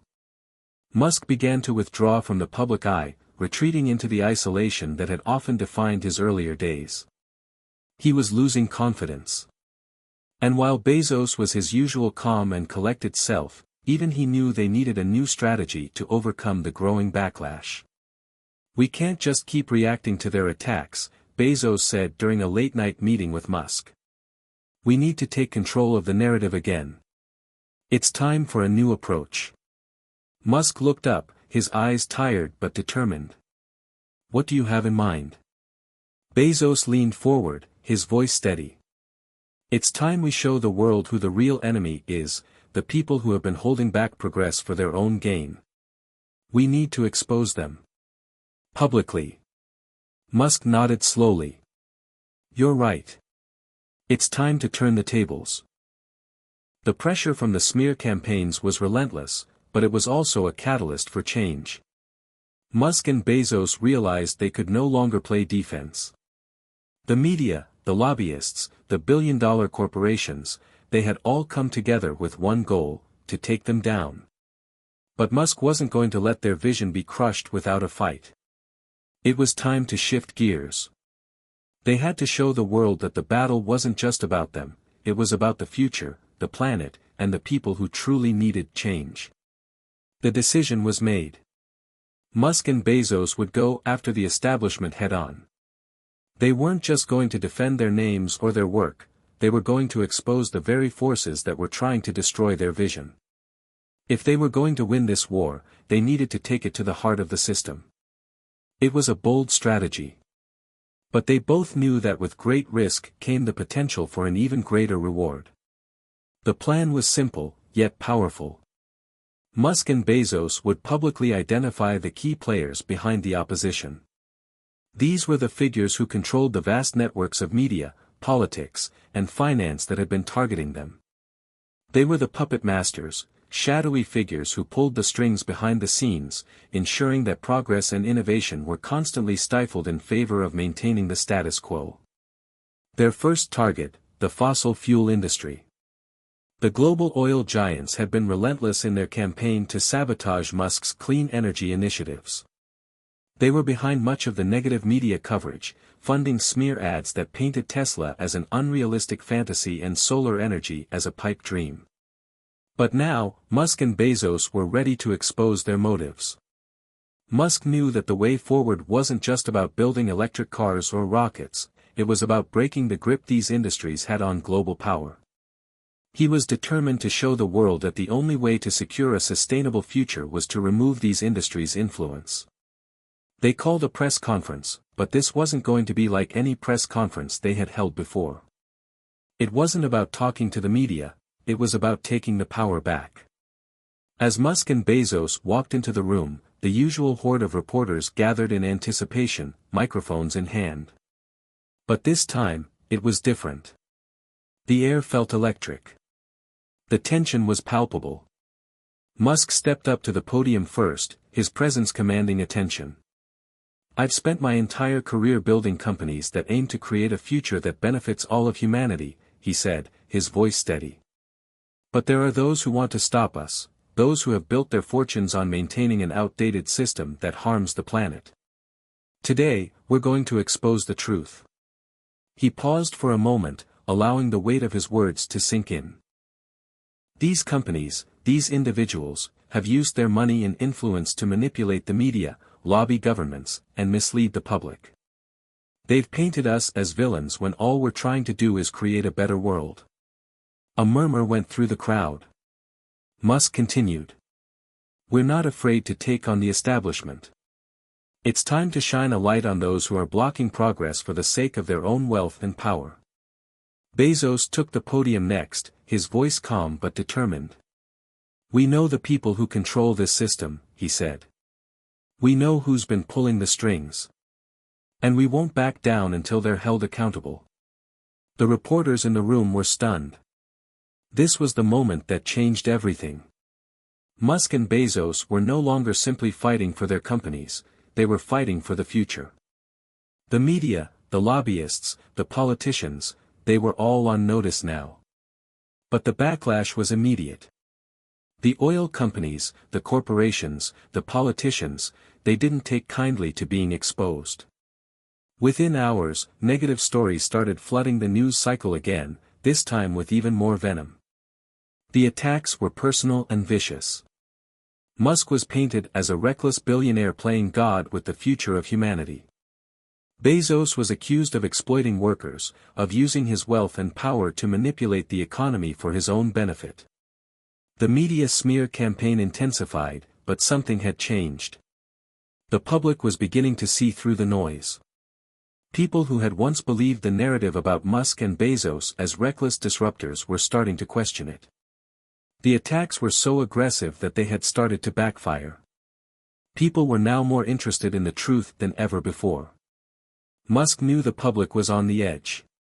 They wanted answers. They wanted the truth. And that's when the idea hit him: what if they could give the public exactly what they needed? What if they could expose the lies, once and for all? That's when they decided to launch a groundbreaking initiative. Musk and Bezos announced that they would host a global live stream, where they would take questions from anyone and everyone. No media filter, no PR team to manage the narrative, just them, answering questions from the public, live. The announcement sent shockwaves through the media world. For the first time, Musk and Bezos were going to engage directly with the people. No scripts, no rehearsed answers. They would let the public see who they really were. It was a bold move, but Musk and Bezos were convinced that the people deserved the truth. And now, it was time to give it to them. The live stream event took place a week later, and the turnout was beyond anyone's expectations. Millions of people tuned in, eager to see the two tech titans answer the questions that had been on everyone's minds.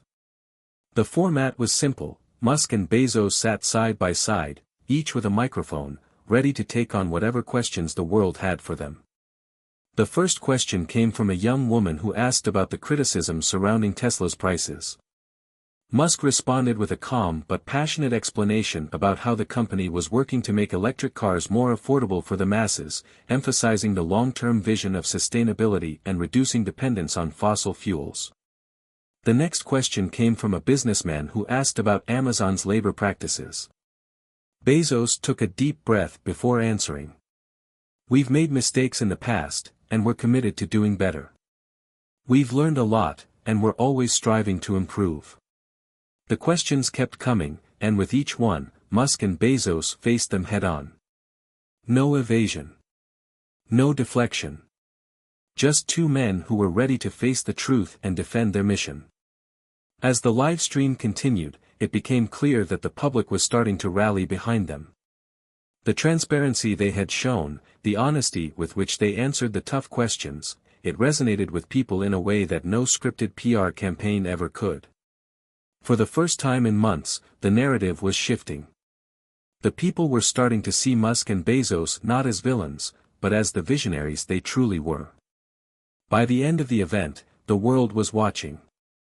The battle was far from over, but the tide had shifted.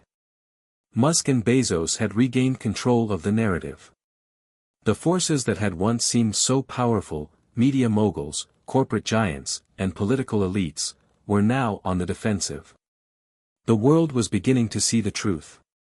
The global live stream had been a pivotal moment. The questions, the transparency, the raw honesty, it was a game changer. But as Musk and Bezos sat back in the aftermath, it was clear, they had not only managed to shift the conversation, but they had begun to expose the true powers that had been working behind the scenes to sabotage their efforts. But they knew the battle wasn't won yet. The forces against them were powerful, and they were willing to fight back with everything they had. Musk and Bezos knew they had to go further, to dig deeper and to uncover the corruption that had been orchestrating the smear campaigns and the negative narratives. They weren't just going to take down their enemies, they were going to reveal the very system that had kept innovation suppressed for decades. The plan was set. They needed evidence, hard, irrefutable proof that the media moguls, the corporate giants, and the political elites were behind the manipulation of public opinion. Musk had connections in the tech world, and Bezos had years of experience dealing with corporate strategy. Together, they began working behind the scenes to gather the information they needed. Musk, with his unparalleled expertise in technology and innovation, hacked into a series of encrypted networks used by major lobbying firms. With the help of some trusted allies in Silicon Valley, he managed to extract a treasure trove of documents, emails, and internal communications that exposed the full scope of the conspiracy. Meanwhile, Bezos leveraged his vast resources at Amazon to gather financial records, revealing how money had been funneled into smear campaigns and bribes to politicians. They had what they needed, smoking guns, the hard evidence that would turn the tide for good. But Musk and Bezos knew this wasn't enough. They couldn't just release the documents to the press and hope for the best. They needed to make sure the world saw the truth in a way that was undeniable and impossible to ignore. The two men spent sleepless nights going through the documents, carefully crafting a detailed report. The world needed to know just how deep the corruption ran, and Musk and Bezos were determined to make it public. But they weren't going to just publish a report, they were going to hold a live event that would lay it all out. This time, it wouldn't just be them answering questions. This time, they would show the world the lengths to which the puppet masters had gone to protect their interests. They called it the unveiling. The event was set to take place in a large, open auditorium in Washington, D.C., where hundreds of journalists, politicians, and activists were expected to attend.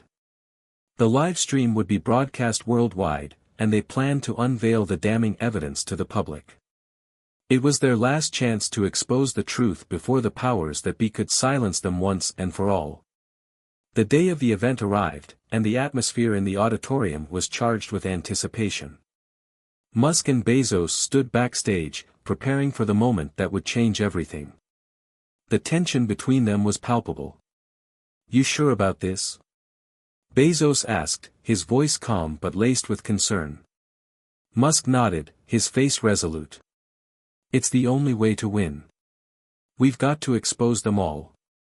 Bezos took a deep breath, then clapped Musk on the back. "Let's do this." As the event began, Musk and Bezos stepped onto the stage together. The crowd erupted in applause, but it was clear that this wasn't just a celebratory event, it was a historic moment. People had gathered not to see another product launch or hear another pitch. They were here for something bigger, a revelation that would challenge the very foundations of power and control in the modern world. Musk took the microphone first.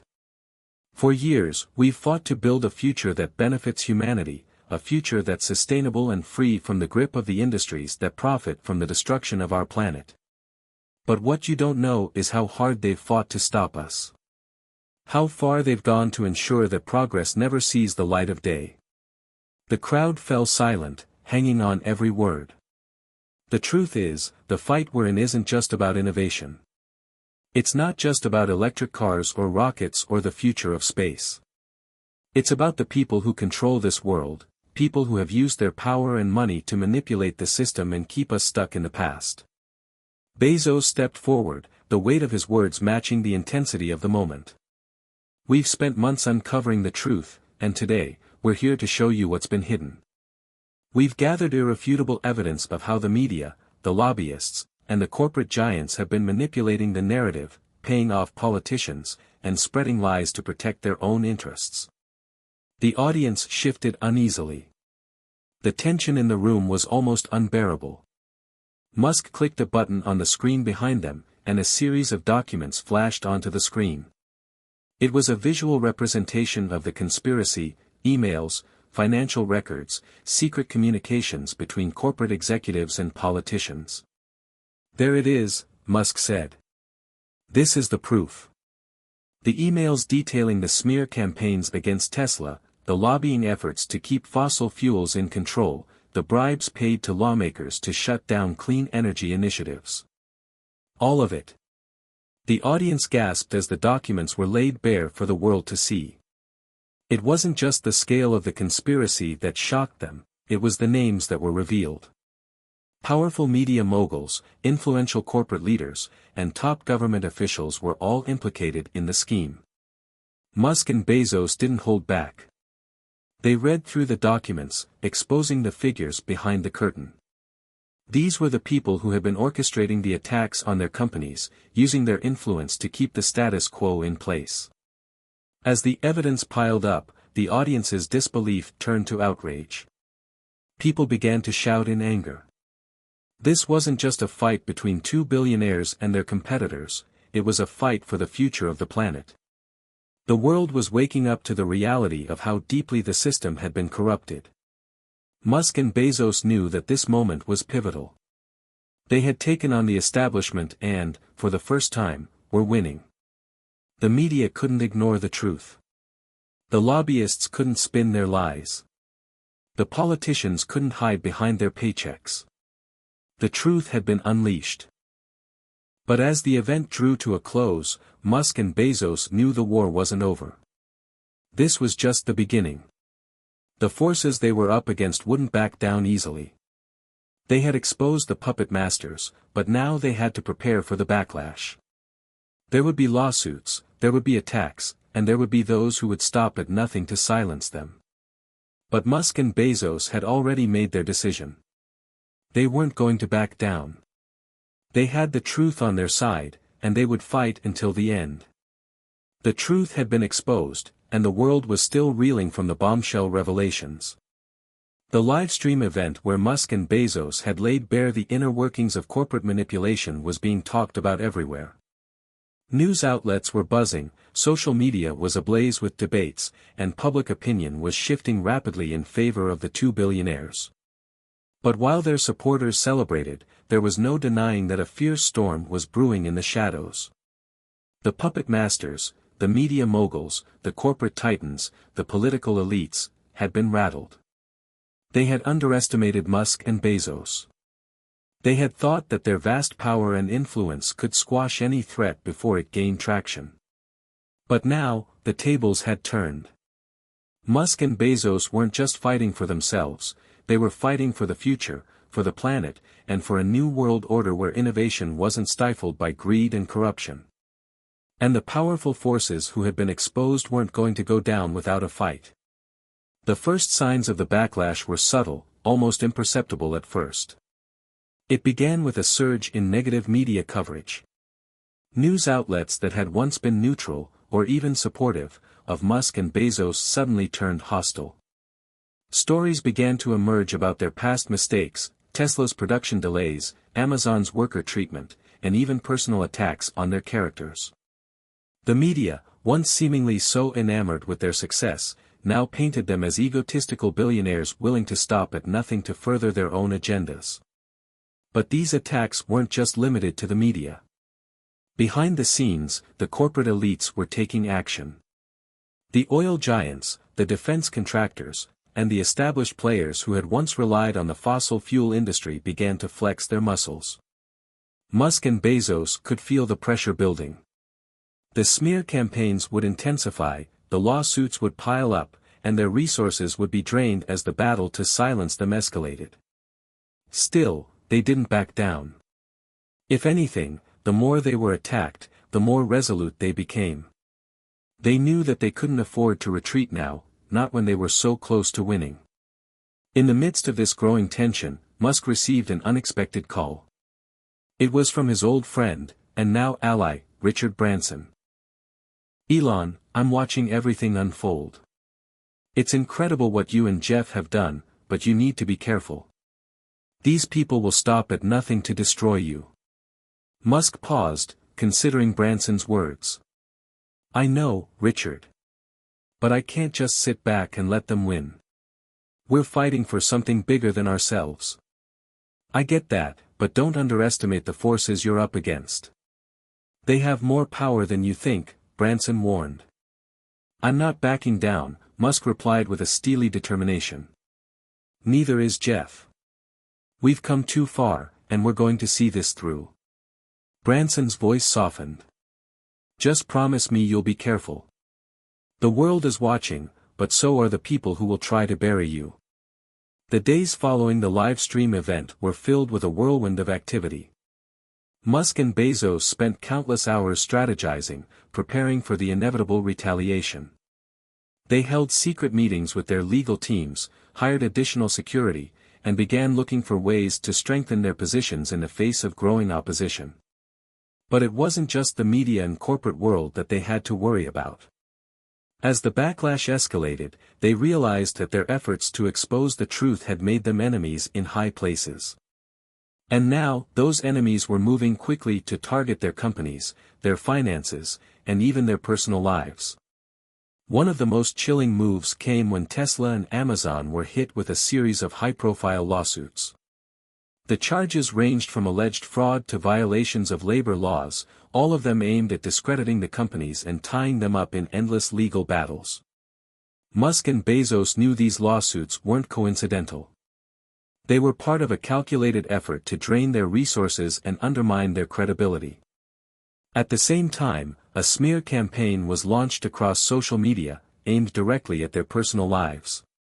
False rumors and exaggerated stories were spread, each designed to portray them as ruthless, power-hungry men who would stop at nothing to achieve their goals.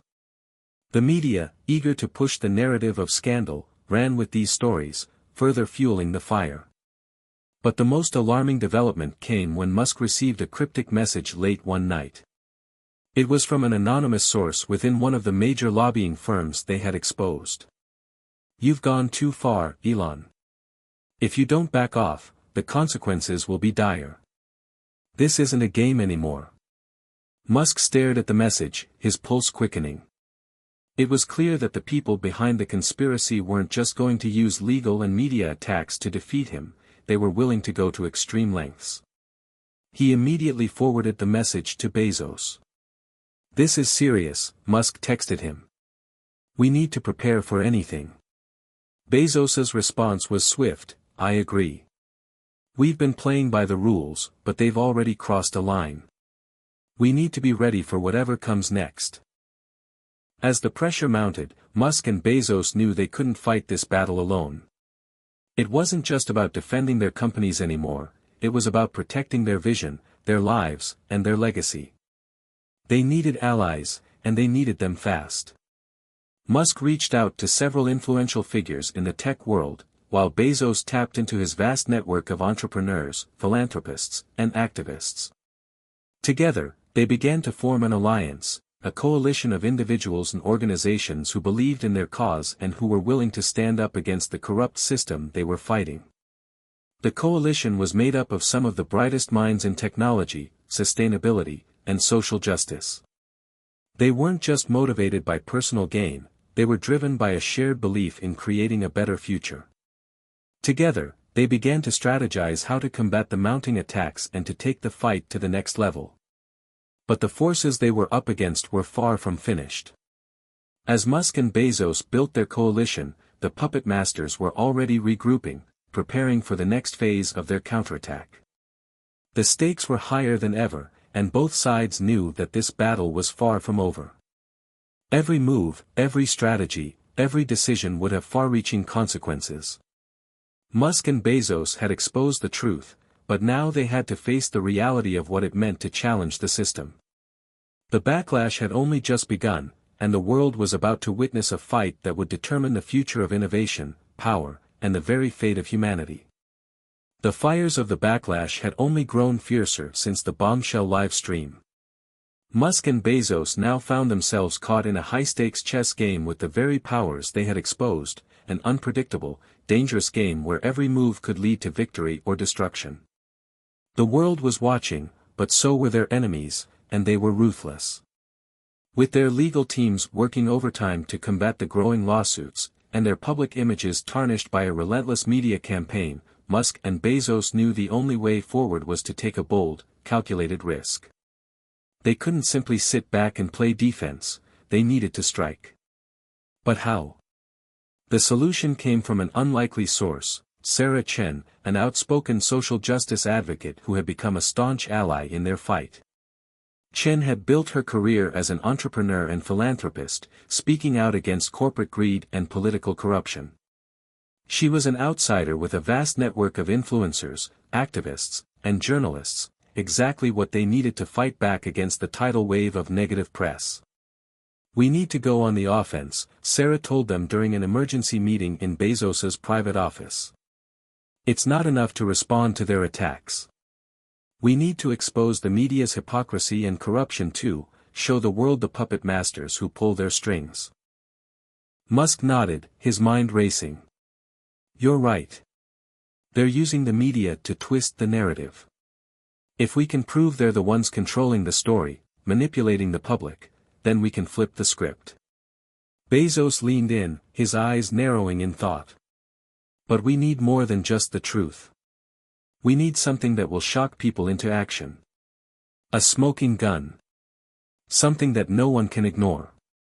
Over the following days, Musk, Bezos, and Sarah worked tirelessly to compile a damning expose on the media giants that had been working to sabotage their efforts. It wasn't just about the false narratives that had been spread about Tesla and Amazon, it was about the very machinery that manipulated the media landscape to serve the interests of the powerful elite. They discovered that the same lobbying firms responsible for funneling money to corrupt politicians were also in bed with the media conglomerates, effectively controlling the narratives on a global scale. From news outlets to social media platforms, these corporate giants had been feeding the public a steady diet of misinformation, all in the name of preserving the status quo. As they dug deeper, they uncovered links between powerful politicians, billionaires, and media executives, shocking ties that showed how far the corruption ran. Emails, financial records, and covert communications painted a clear picture of the media's complicity in perpetuating the lies that had nearly destroyed Musk and Bezos. But the piece de resistance was a series of internal documents from one of the largest media conglomerates, detailing plans to smear both Musk and Bezos in the months leading up to the live stream. The documents revealed how the media outlet had received millions of dollars in donations from fossil fuel companies to launch a smear campaign against Tesla and Amazon, while at the same time promoting false narratives that supported the status quo. They had the smoking gun. Now, it was time to unleash it. With Sarah's help, they orchestrated a global media blitz. The expose was set to drop in a series of coordinated leaks, with trusted journalists and influencers ready to amplify the message. The plan was simple: catch the media moguls off guard, show the world who was really controlling the narrative, and let the truth spread like wildfire. On the night before the release, Musk stood on the balcony of his home, gazing at the skyline of Los Angeles. The weight of the decision was heavy, but he knew there was no turning back now. He wasn't just fighting for his companies, he was fighting for the future of innovation, for the chance to create a better world for everyone. Bezos's voice broke through his thoughts. "Are you ready for this?" Musk turned, meeting Bezos's steady gaze. "Ready as I'll ever be. This is our move. We expose them all tomorrow." Bezos smiled, his confidence unwavering. "We've come too far to stop now. Let's finish this." The next morning, the first leak went live. It was a video clip showing a clandestine meeting between top executives from the media conglomerates, discussing how to target Musk and Bezos with coordinated negative coverage. The video went viral within hours, and the public's shock was palpable. As the story spread, more documents and messages were released, each piece of evidence further incriminating the media moguls and their connections to the corrupt forces behind the smear campaigns. The world reacted quickly. Social media was flooded with outrage, with people calling for accountability and demanding that the media giants be held responsible for their manipulation of public opinion. Support for Musk and Bezos surged, as the public saw them not as billionaires, but as victims of a powerful, corrupt system.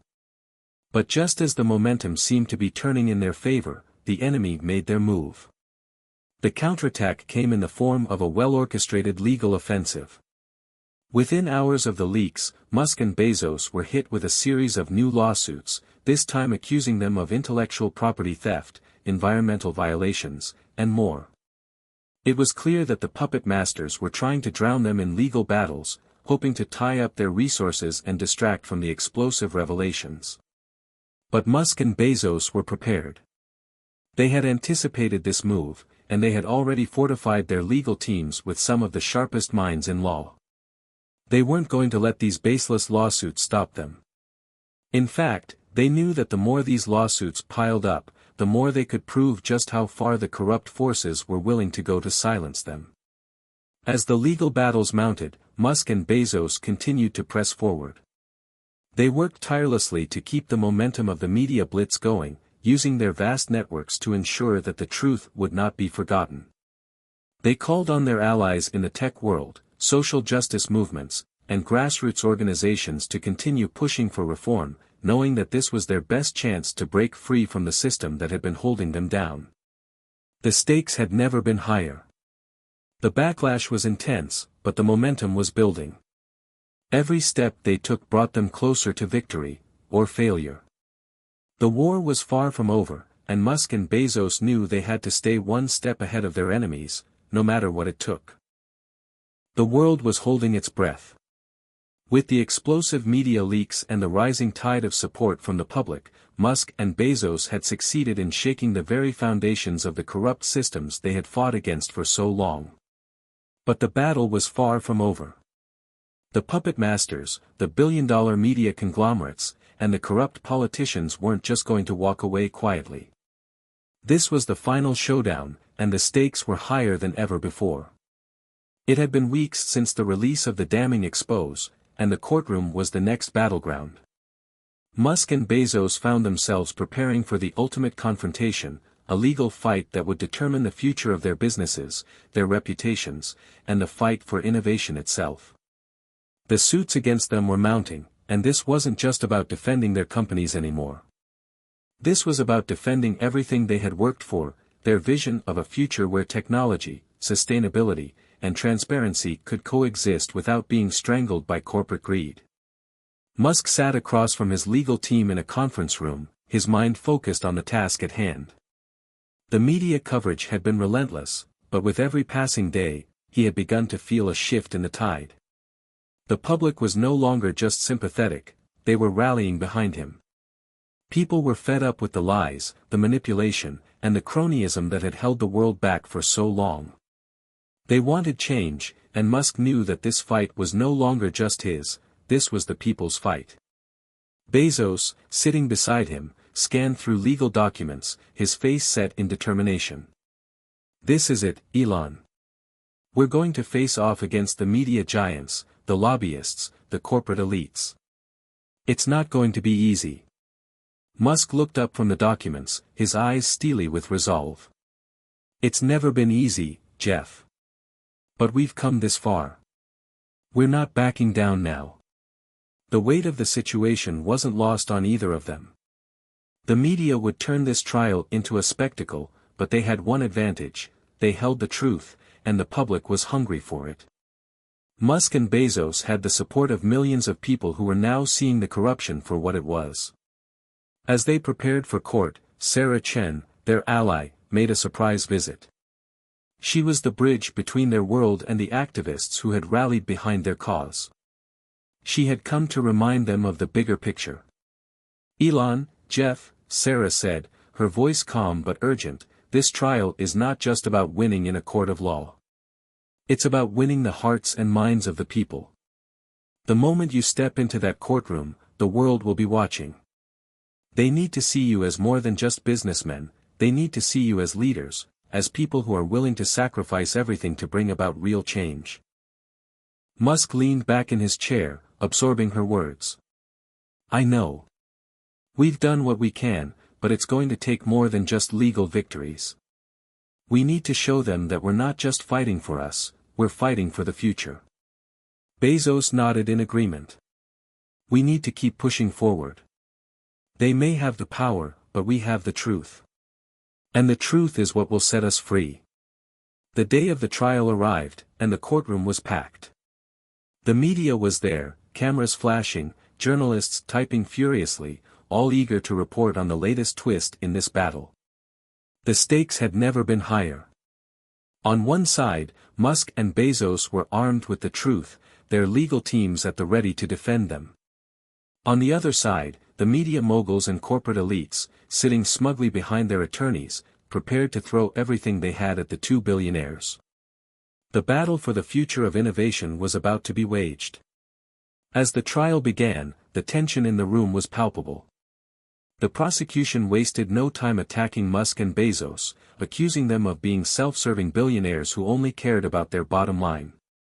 They painted them as opportunistic men who had used their wealth and power to manipulate the system for their own gain. But Musk and Bezos weren't intimidated. Their legal teams went to work, systematically dismantling the prosecution's arguments. They called witnesses to the stand who testified to the genuine intentions behind Tesla's mission to revolutionize energy, Amazon's commitment to innovation and sustainability, and the efforts they had made to ensure ethical practices in their companies. When Musk took the stand, the room fell silent. He was calm but determined, answering each question with clarity and conviction. The prosecution tried to twist his words, to make him seem evasive, but Musk stood firm. "They want to paint me as a villain because I challenged the system," Musk said, his voice strong. "But the truth is, I'm fighting for a future where technology and sustainability can thrive together.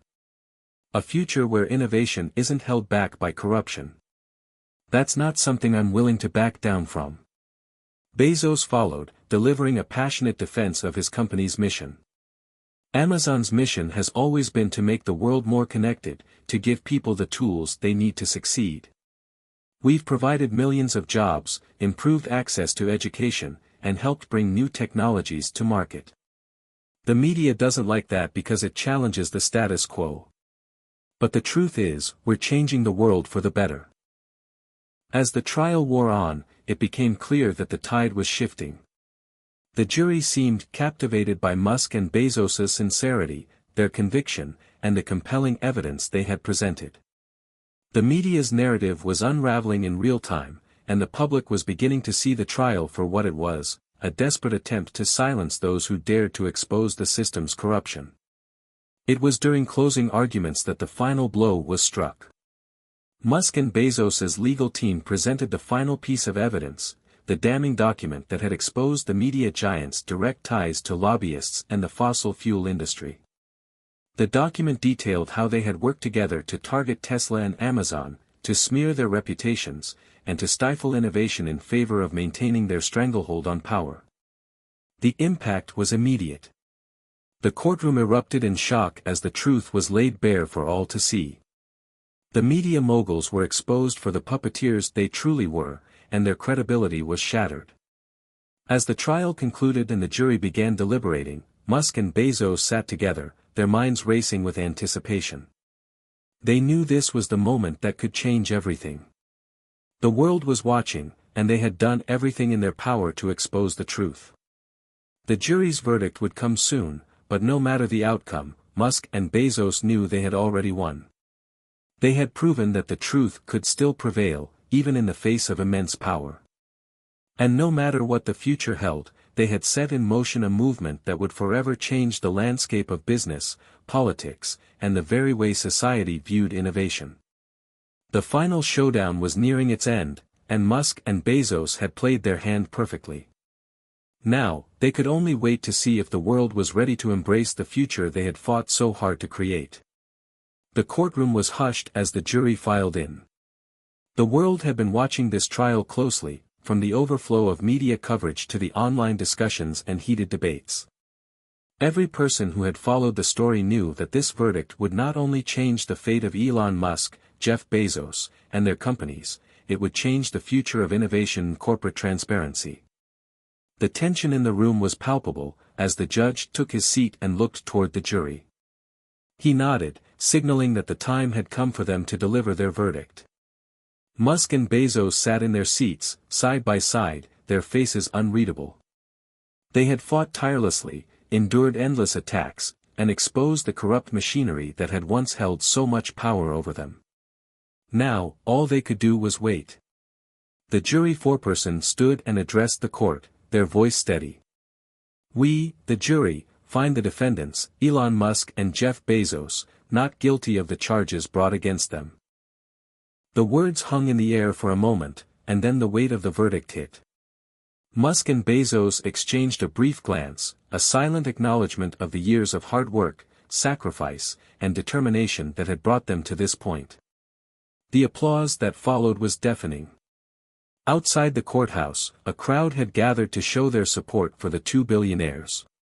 Musk and Bezos had become symbols of defiance against the establishment, the underdogs who had managed to expose a system rigged against them. They were more than just business magnates now, they were pioneers of a movement for change. As they exited the courtroom, their legal teams flanking them, the crowd erupted into cheers. Sarah Chen was there, waving a sign that read, "Innovation wins." The faces in the crowd were filled with hope, determination, and excitement for the future. Musk stepped forward, his voice carrying through the air. Today isn't just a victory for us. It's a victory for everyone who believes in progress, who believes in a future where technology serves humanity, not the other way around. We've proven that even in the face of overwhelming odds, the truth can still triumph. Bezos followed, his voice strong but tempered with humility. This is just the beginning. We've exposed a broken system, but the work is far from done. We have a responsibility to continue pushing forward, to continue innovating for the future. And we will. As the celebrations died down, Musk and Bezos retreated to a private room to reflect on the monumental shift they had just experienced. The legal battles, the media smear campaigns, the countless hours of strategizing, it had all led to this moment. You know, Musk said, sitting back in his chair, I used to think this was just about creating the future I wanted. But now, I realize it's about something bigger. It's about making sure that no one else has to fight the same battles we did, that the next generation of innovators doesn't have to face the same obstacles we faced. Bezos nodded in agreement. Exactly. The system was built to favor the few, to keep the power in the hands of the elites. But we've shown the world that we don't have to play by their rules.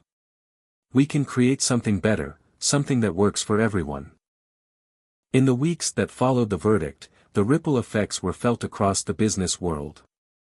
Media outlets that had once smeared Musk and Bezos were forced to reckon with the truth they had tried to bury.